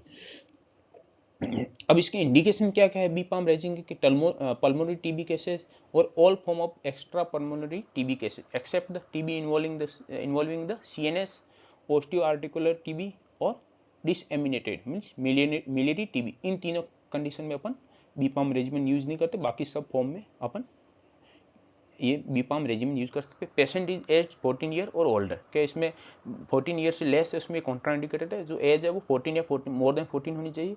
No non allergy to any of the BPAM component, कोई एलर्जी नहीं हो किसी ड्रग के लिए, no evidence of the resistance to bedaquiline, linezolid, delamanid या प्रेटामेनिड, और patient has not been previously expose to any of the component drug for the more than 4 weeks or more than 1 month or longer. When the exposure to the component when exposure to the component of drug is greater than the 4 week in duration, the patient may receive the BPAM regimen if the resistance to the specific medicine with such exposure had definitely been ruled out. यदि किसी भी के अपन कोई चारों drug है इसके खिलाफ resistant नहीं होना चाहिए, और यदि और मोर देन 1 मंथ यूज नहीं होना चाहिए। यदि मोर देन मंथ कोई भी ड्रग पहले से यूज कर रखी है तो उसके खिलाफ हम ड्रग सेंसिटिविटी टेस्ट करेंगे, वो नेगेटिव आएगी तो अपन फिर बीपाम जो भी रेजिमेन है उसको कंटिन्यू कर सकते हैं। फिर all people regardless of the HIV status, के हर किसी को दे सकते हैं, इसमें HIV पॉजिटिव नेगेटिव का कोई भी नहीं है, HIV पॉजिटिव या नेगेटिव कुछ भी हो तो दोनों में ये बीपाम रेजिमेन यूज कर सकते हैं। No XDR TB according to the 2021 WHO definition, case में XDR TB केसेज है वो बीपाम रेजिमेन से ट्रीट नहीं किए जा सकते। पेशेंट इज नॉट प्रेग्नेंट और breast feeding, if the patient is premenopausal women is willing to use the effective contraception, कि यदि प्रेग्नेंट या ब्रेस्ट फीडिंग वुमेन है तो उसमें अब कॉन्ट्राइंडिकेटेड बीपाम रेजिमेन यूज नहीं कर सकते। यदि कोई प्रीमेनोपॉजल वुमेन है तो उस रिप्रोडक्टिव एज ग्रुप में वुमेन है तो उनको यदि बीपाम रेजिमेन ले रहे तो उसको अपन काउंसलिंग करेंगे कि आप इफेक्टिव कॉन्ट्रासेप्टिव मेथड साथ में यूज करो ताकि बीपाम रेजिमेन कंटिन्यू कर सको, प्रेगनेंसी को उस टाइम के लिए अवॉइड कर सको। फिर है dosing of the component drug for the adult and adolescent age more than 14 year for BPAM, के बीपाम यूज करते हैं उसकी एज है 14 या मोर देन 14 होनी चाहिए, उसके लिए डोजिंग कंपोनेंट क्या है तो बेडाक्विलिन 100 mg टेबलेट आती है, तो रोज होती है 400 mg once daily for 2 week, then the 200 mg 3 time per week afterward, ये अपन यूज कर सकते हैं एक। और सेकंड है 200 mg daily for 8 week, then the 100 mg daily, तो दो रेजिमिन है तो दोनों में से कोई भी अपन यूज कर सकते हैं। 6 मंथ के लिए अपन बेडाक्विलिन यूज कर सकते हैं और बीपाम रेजिमिन है वो 6 मंथ के लिए कोर्स है, तो उसमें दो कंडीशन है, क्या तो यदि 400 mg once daily for 2 week तक वंस डेली लो, फिर 200 mg की tablet 3 time per week afterward कर सकते हैं, या 200 mg daily for 2 month then the 100 mg daily. और प्रीटामेनिड है 200 mg tablet once daily, linezolid 600 mg tablet once daily, और मोक्सीफ्लोक्सासिन या levofloxacin 400 mg tablet for once daily, तो ये बीपाम रेजिमिन हो गया। इसके इंडिकेशन क्या अपन देख ली, एमडीआर है, रिफॉर्मेशन टीबी केस हो गया, age more than 14 year old हो गया, प्रेगनेंसी इसके कॉन्ट्रा इंडिकेशन है, लैक्टेटिंग वुमेन कॉन्ट्रा इंडिकेशन, या एज लेस देन 14 ईयर है वो कॉन्ट्रा इंडिकेशन है, और यदि किसी ने ड्रग यूज कर ली मोर देन 1 मंथ उसमें अपन को ड्रग ससेप्टिबिलिटी टेस्टिंग करते हैं, उसमें यदि टेस्टिंग नेगेटिव आती है मतलब ससेप्टिबिलिटी पॉजिटिव होती है और रेजिस्टेंट एब्सेंट होता है तो उसमें अपन बीपाम रेजिमेन स्टार्ट कर सकते हैं। एडवांटेज क्या है, और oral no painful injection, shorter 6 month versus 18 to 24 month, large होता है 6 मंथ के लिए, शॉर्टर है, हाई ट्रीटमेंट सक्सेस है, अराउंड 89% इन नेक्स्ट टीबी और जेनेक्स टीबी ट्रायल में 89% इसकी ट्रीटमेंट सक्सेस रेट है, तो और जो नॉर्मल यूज करते हैं उसमें अपन नॉर्मल टीबी रेजिमेन यूज करते हैं उसमें 52% सक्सेस रेट है, better tolerated compare to the older regimen, जो ओल्डर रेजिमेन है उसके कंपेयर में बेटर कॉम्प्लायंस और बेटर टॉलरेटेड है। फिर एडवर्स इफेक्ट क्या है, बेडाक्विलिन की क्यूटी प्रोलॉन्गेशन है तो ईसीजी मॉनिटरिंग रिक्वायर, प्रेटामेनिड की जीआई अपसेट हिपेटोटॉक्सिसिटी है, लिनेजोलिड bone marrow suppression, peripheral and optic neuropathy से साइड इफेक्ट है, मोक्सीफ्लोक्सासिन क्यूटी प्रोलॉन्गेशन या टेंडिनोपैथी करवा सकता है, तो इसमें अपन को रेगुलर मॉनिटरिंग की रिक्वायरमेंट होती है, जिसमें ECG, LFT, CBC, vision check is needed, जिसमें अपन रेगुलर मॉनिटरिंग की जरूरत होती है 6 मंथ अपन जब तक ट्रीटमेंट लेते हैं। फिर ड्यूरेशन ऑफ द रेजिमिन, जैसे अपन बात बीपाम रेजिमिन है तो 6 मंथ के लिए लेते हैं, मतलब 26 वीक तक इसका ड्यूरेशन है, और यदि अपन बीपाल रेजिमेन यूज करते हैं तो 9 मंथ के लिए यूज करते हैं, मींस 39 वीक। यदि किसी भी इसमें मिसिंग डोजेज ऑफ ऑल 3 और 4 drug in the regimen should be avoided. यदि अब if doses are missed any interruption of the longer than the 7 days should be made up for by the extending the treatment duration। यदि interruption है, अभी बीपाम regimen का interruption more than 7 days consecutive 7 days हो जाता है interruption, उस condition में अपन जैसे जो बीपाम रेजिमेन 6 मंथ के लिए यूज करते हैं उसको एक्सटेंशन 7 मंथ तक हो जाता है, 1 मंथ का एक्सटेंशन हो जाता है, और बीपाल रेजिमेन है वो 9th मंथ के लिए अपन ट्रीटमेंट यूज करते हैं, उसका एक्सटेंशन 1 मंथ एक्सटेंशन हो गया 10 मंथ का ट्रीटमेंट हो जाता है। फिर special situation drug resistant TB in pregnancy के टाइम में टीबी हो जाए जो ड्रग रेजिस्टेंट, उस कंडीशन में क्या कर सकते हैं, ड्यूरेशन ऑफ द प्रेगनेंसी, कि यदि ड्रग रेजिस्टेंस केस है उस केस में क्या कर सकते हैं, यदि duration of pregnancy less than 10 week है तो अपन एमटीपी का एडवाइज करते हैं, एमटीपी डन, और फिर उसके बाद अपन start the continue shorter oral bedaquiline containing MDR rifampicin resistant regimen. और पेशेंट अनविलिंग फॉर एमटीपी है या duration of pregnancy more than 20 week है, तो दोनों एक कंडीशन होगी कि 20 वीक बाद अपन एमटीपी नहीं कर सकते, या पेशेंट ने एमटीपी नहीं करवाना चाहता है, लेस देन 20 वीक प्रेगनेंसी, उस कंडीशन में अपन चेक करते हैं दो, अपने पास दो सिनेरियो होते हैं कि duration of pregnancy less than 32 week है या मोर देन 32 वीक है। यदि मोर देन 32 वीक है, consultative decision between the obstetrician and physician के बीच में, यदि वो उनके बीच में डिसीजन लिया जाता है कि उसको कौन सा ट्रीटमेंट स्टार्ट करना है, कि इसको शॉर्टर ओरल या लॉन्गर ओरल कौन सा रेजिमेन स्टार्ट करने जाता है। यदि और duration of pregnancy less than 32 week है, उस कंडीशन में अपन को longer oral bedaquiline containing MDR XDR TB regimen start किया जाता है। कि लेस देन 30 वीक्स है तो फिक्स है कि oral longer oral regimen use करना, यदि और duration of pregnancy more than 32 week है तो डिसीजन लिया जाता है ऑब्स्टेट्रिक और फिजिशियन के बीच में, उसके रिगार्डिंग फिर वो डिसीजन लेके कौन सा रेजिमेन स्टार्ट करना शॉर्टर या ओरल, उस बेसिस पे डिसीजन लिया जाता है, फिर ट्रीटमेंट स्टार्ट किया जाता है। 24 week will be apply whenever the bill is passed, के यहाँ पे जो अपने क्राइटेरिया 20 वीक लिया है, 24 वीक जब लेंगे जब भी बिल पास हो जाएगा। अब ड्रग रेजिस्टेंट टीबी केसेस है प्रेगनेंसी में, तो उस केस में अपन को किस चीज़ का ध्यान रखना चाहिए, a breast feeding women should receive a full course of the TB patient, कि जब भी मान डिलीवरी कि मैं प्रेग्नेंट थी, टीबी हो गया, डिलीवरी होगी बच्चे की, तो उसके बाद जो ब्रेस्ट फीडिंग का टाइम, उस time full course of TB treatment start करना है। Correct chemotherapy is the best way to prevent the transmission of TB to baby, के यदि करेक्ट कीमोथेरेपी इसको स्टार्ट है तो अपन ट्रांसमिशन को प्रिवेंट कर सकते हैं। Breast feeding has to be continued after ruling out the active TB, the baby should be given the 6 month of the isoniazid preventive therapy, जिसमें टीबी प्रिवेंशन थेरेपी अपन use करते हैं, followed by the BCG vaccination. BCG vaccination initially देते हैं, उसके बाद अपन जो infant होता है उसमें अपन एक्टिव टीबी को रूल आउट करते हैं और 6 मंथ के लिए आइसोनियाज़िड प्रिवेंटिव थेरेपी यूज करते हैं। Mother receive isoniazid and their breast feed infant should be supplemented with the vitamin B6 pyridoxine. Recommended dose of the pyridoxine in infant is the 5 mg per day. यदि isoniazid चल रही है बच्चे को या mother's को, तो उस कंडीशन में बच्चे में पायरिडोक्सिन स्टार्ट करना चाहिए इन्फेंट में 5 mg पर डे। फिर है कंडीशन है टीबी एंड एचआईवी को इन्फेक्शन प्रेजेंट है, तो सबसे पहले दोनों प्रेजेंट है, तो उस कंडीशन में अपन एटीटी पहले स्टार्ट करते हैं, ATT for the 2 to 4 week and then the start the ART में एंटी ट्यूबरकुलर थेरेपी है 2 से 4 वीक पहले स्टार्ट करते हैं, इसके बाद अपन एआरटी स्टार्ट करते हैं। रिफाम्पिसिन इज रिप्लेस विद रिफाब्यूटिन, कि रिफाम्पिसिन उसको अपन रिफाब्यूटिन से रिप्लेस कर देते हैं, और इसमें आईपीटी देते हैं आइसोनियाज़िड प्रिवेंशन थेरेपी। यदि कोई एचआईवी का पेशेंट है उसमें अपन टीपीटी देना है, टीबी प्रिवेंशन थेरेपी, जिसमें अपन सबसे पहले अपन को टीबी को रूल आउट करना, फिर इसके बाद अपन टीपीटी यूज करते हैं। इसमें टीपीटी में आइसोनियाज़िड प्रिवेंशन थेरेपी यूज कर सकते हैं या आइसोनियाज़िड प्लस रिफापेंटिन कॉम्बिनेशन भी यूज कर सकते हैं। तो अब आइसोनियाज़िड प्रिवेंशन थेरेपी की बात करें तो in child 1 to 10 year age है तो 10 mg per kg plus 25 mg pyridoxine use करेंगे, और for adult 300 mg isoniazid plus 50 mg pyridoxine use करेंगे, और इसका ड्यूरेशन होता है जो आइसोनियाज़िड प्रिवेंशन थेरेपी का उसका 6 मंथ का होता है। फिर इंसेंटिव अंडर द टीबी के निक्षेप पोषण योजना है, जिसमें 1000 per month given to all notified TB cases या पेशेंट को न्यूट्रिशन इंसेंटिव मिलता है 1000 रुपये पर मंथ, और ये आधार लिंक ट्रांसफर होता है। Include the patient notified by the private practitioner, यदि कोई भी नोटिफाइड पेशेंट है प्राइवेट हो या गवर्नमेंट सेक्टर से हो, प्रैक्टिशनर से हो, वो सबको निक्षेप पोषण योजना में इंक्लूड किया जाता है। फिर incentive to treatment supporters, anyone can act as a dose provider except the one parent of the patient, health care worker, previously treated patient, ASHA worker, कोई भी डोज प्रोवाइडर हो सकता है जो मेडिसिन सप्लाई करता है उनको।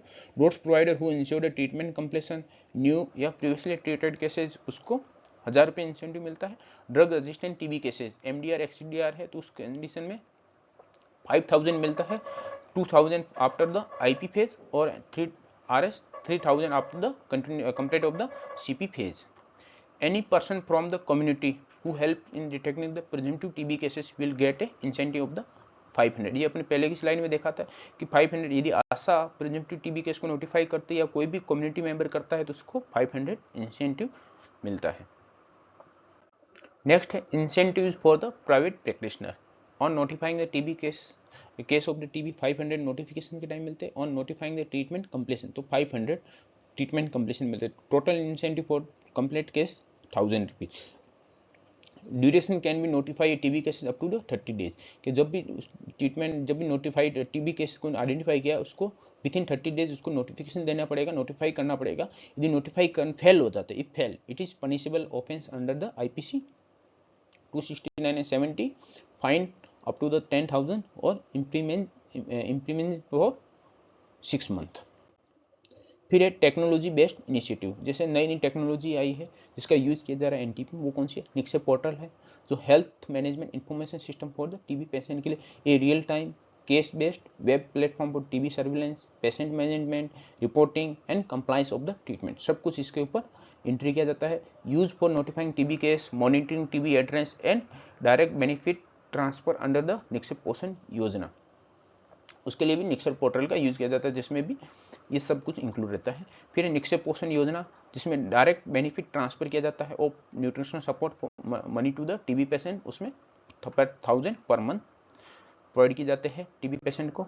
फिर निक्से मित्र है जिसमें मल्टीपल सेक्टर इन्वॉल्व होते हैं जो पेशेंट को अडॉप्ट करते हैं और उनको सपोर्ट करते हैं। Community support initiative under the प्रधानमंत्री टीबी मुक्त भारत अभियान, ये जो निक्से मित्र है टीबी मुक्त प्रधानमंत्री टीबी मुक्त भारत अभियान के अंडर इंक्लूड किया गया था। Involve individual, NGOs, corporate corporate adopting the TB patient to provide nutritional, vocational and diagnostic support provide करते हैं इस निक्से मित्र में। फिर एक डॉट्स 99 है, low cost digital adherence technology है। तो इसमें क्या मेडिकेशन जो टीबी के लिए चल रहा है उसमें एड्रेंस, प्रॉपर एड्रेंस रहे और प्रॉपर रेगुलर कंज्यूम करे पेशेंट, उसके लिए टेक्नोलॉजी है। लो कॉस्ट है, बिल्कुल यूज करते हैं। Patient confirm daily medication intake by the giving a free miss call to hidden phone number below the tablet revealed on the medication blister packet, कि जो भी टीबी ब्लिस्टर का packet होता है हर मेडिसिन के नीचे एक रैंडम नंबर होता है, जब भी टेबलेट रिमूव करे तो उस नंबर पे एक मिस कॉल करना है, तो उससे लगेगा कि पेशेंट ने उनकी डेली मेडिसिन को कंज्यूम करे, तो इसको अपन एक तो एड्रेंस, मेडिकेशन एड्रेंस प्रॉपर्ली अपन फॉलो कर सकते हैं। By this initiative we are trying to achieve the 99% cure rate.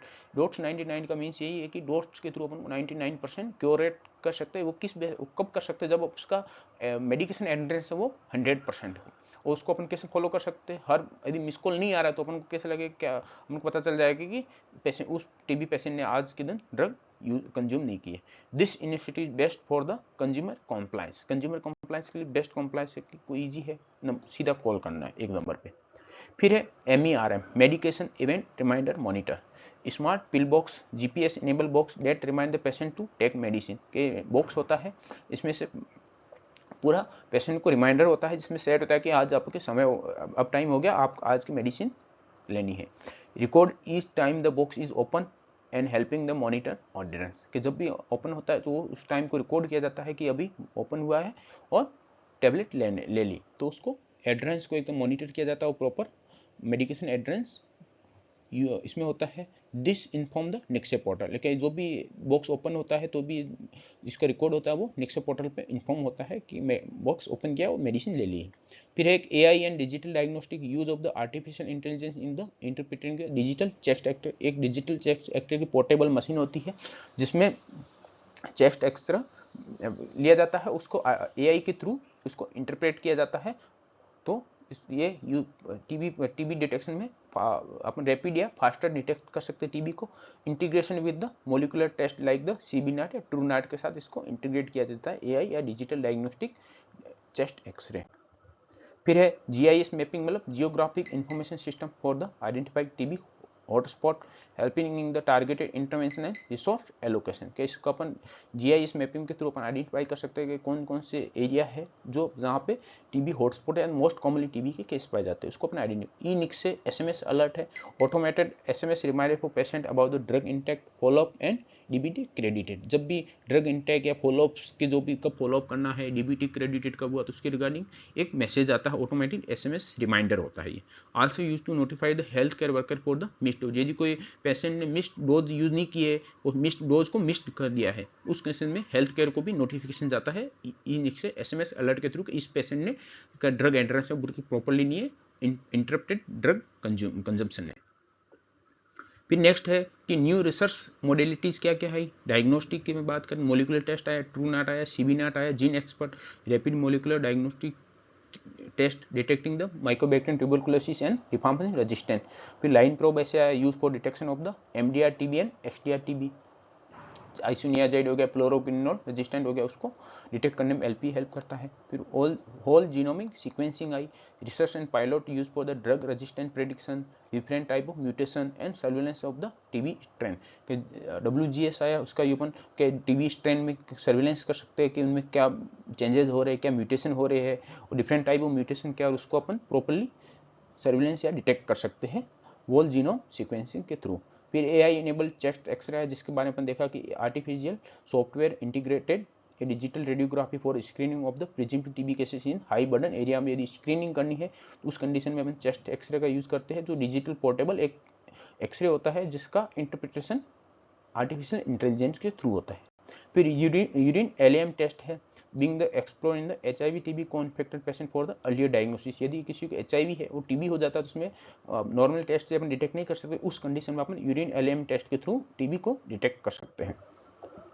फिर न्यू ट्रीटमेंट मॉडलिटीज क्या क्या आई, शॉर्टर MDR TB रेजिमिन आया, बीपाम या बीपाल या बीपाम रेजिमिन आया।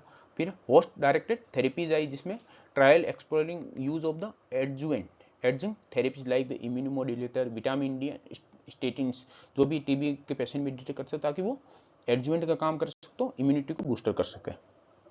और प्रिवेंटिव वैक्सीन मॉडलिटीज क्या है, टीबी वैक्सीन रिसर्च के M72 या AS01E vaccine candidate undergoing trial in India for prevention of the active TB in latent infection. किसी में लेटेंट इन्फेक्शन है, उसको टीबी डिजीज में कन्वर्ट होने के लिए, प्रिवेंट करने के लिए अपने पास ये वैक्सीन आया। फिर एक आया VPM-1002 recombinant BCG vaccine, phase 3 trial in India for the newborn and house hold contact. कि न्यूबॉर्न यदि न्यूबॉर्न है जो जिसका टीबी से कांटेक्ट हुआ है, हाउस होल्ड कॉन्टैक्ट है, उसको अपन को प्रिवेंट, उसमें टीबी होने से प्रिवेंट होने के लिए अपन इस वैक्सीन का यूज कर सकते हैं। फिर एक पोस्ट एक्सपोजर प्रोफाइलैक्सिस, जिसमें अपने दो रेजिमिन है, एक 3SP एक 1SP। 3SP में आइसोनियाजिन प्लस रिफाम्पिसिन यूज करते हैं वीकली फॉर द 3 मंथ, और एक 1HP means the daily rifampicin isoniazid for 1 month, और एक है 6S जिसमें आइसोनियाजिन फॉर द 6 मंथ अपन डेली टेबलेट यूज करते हैं।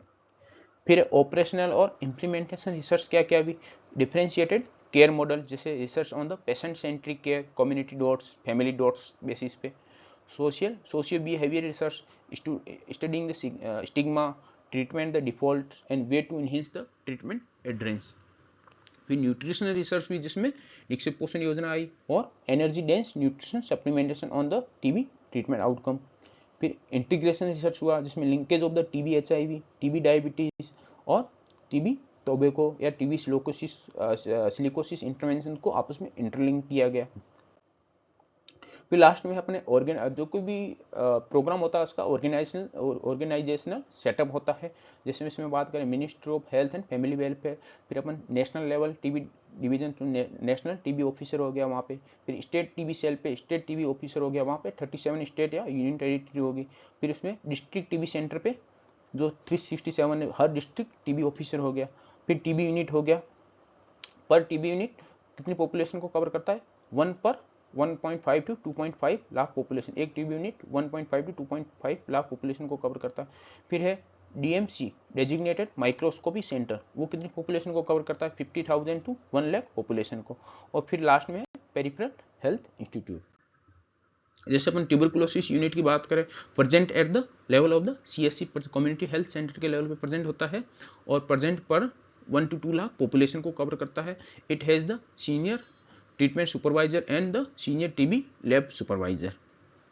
फिर DMC होता है designated microscopic centre, presented at PSC level, present पर 50,000 to 1 लाख पॉपुलेशन को कवर करता है 1 DMC centre. DMC content the microscope और CBNAAT machine, designated microscopic centre means the इसको माइक्रोस्कोप और सीबीनैट मशीन दोनों अवेलेबल होगी। 1 माइक्रोस्कोप कवर करता है 1 lakh population for the TB detection. तो DMC है वो 50 to 1 लाख पॉपुलेशन को कवर करता है, और ट्यूबरकुलोसिस है वो 1 to 1.5 to 2.5 लाख पॉपुलेशन को कवर करता है। और पेरिफेरल इंस्टीट्यूट या डोर्स प्रोवाइडर है, they are present at the health and wellness centre, जिसको अपन सब सेंटर को भी चेंज करके हेल्थ एंड वेलनेस सेंटर नाम रखा गया, जो पेरिफेरल इंस्टीट्यूट या डोट्स प्रोवाइडर होते हैं। Thank you for your watching.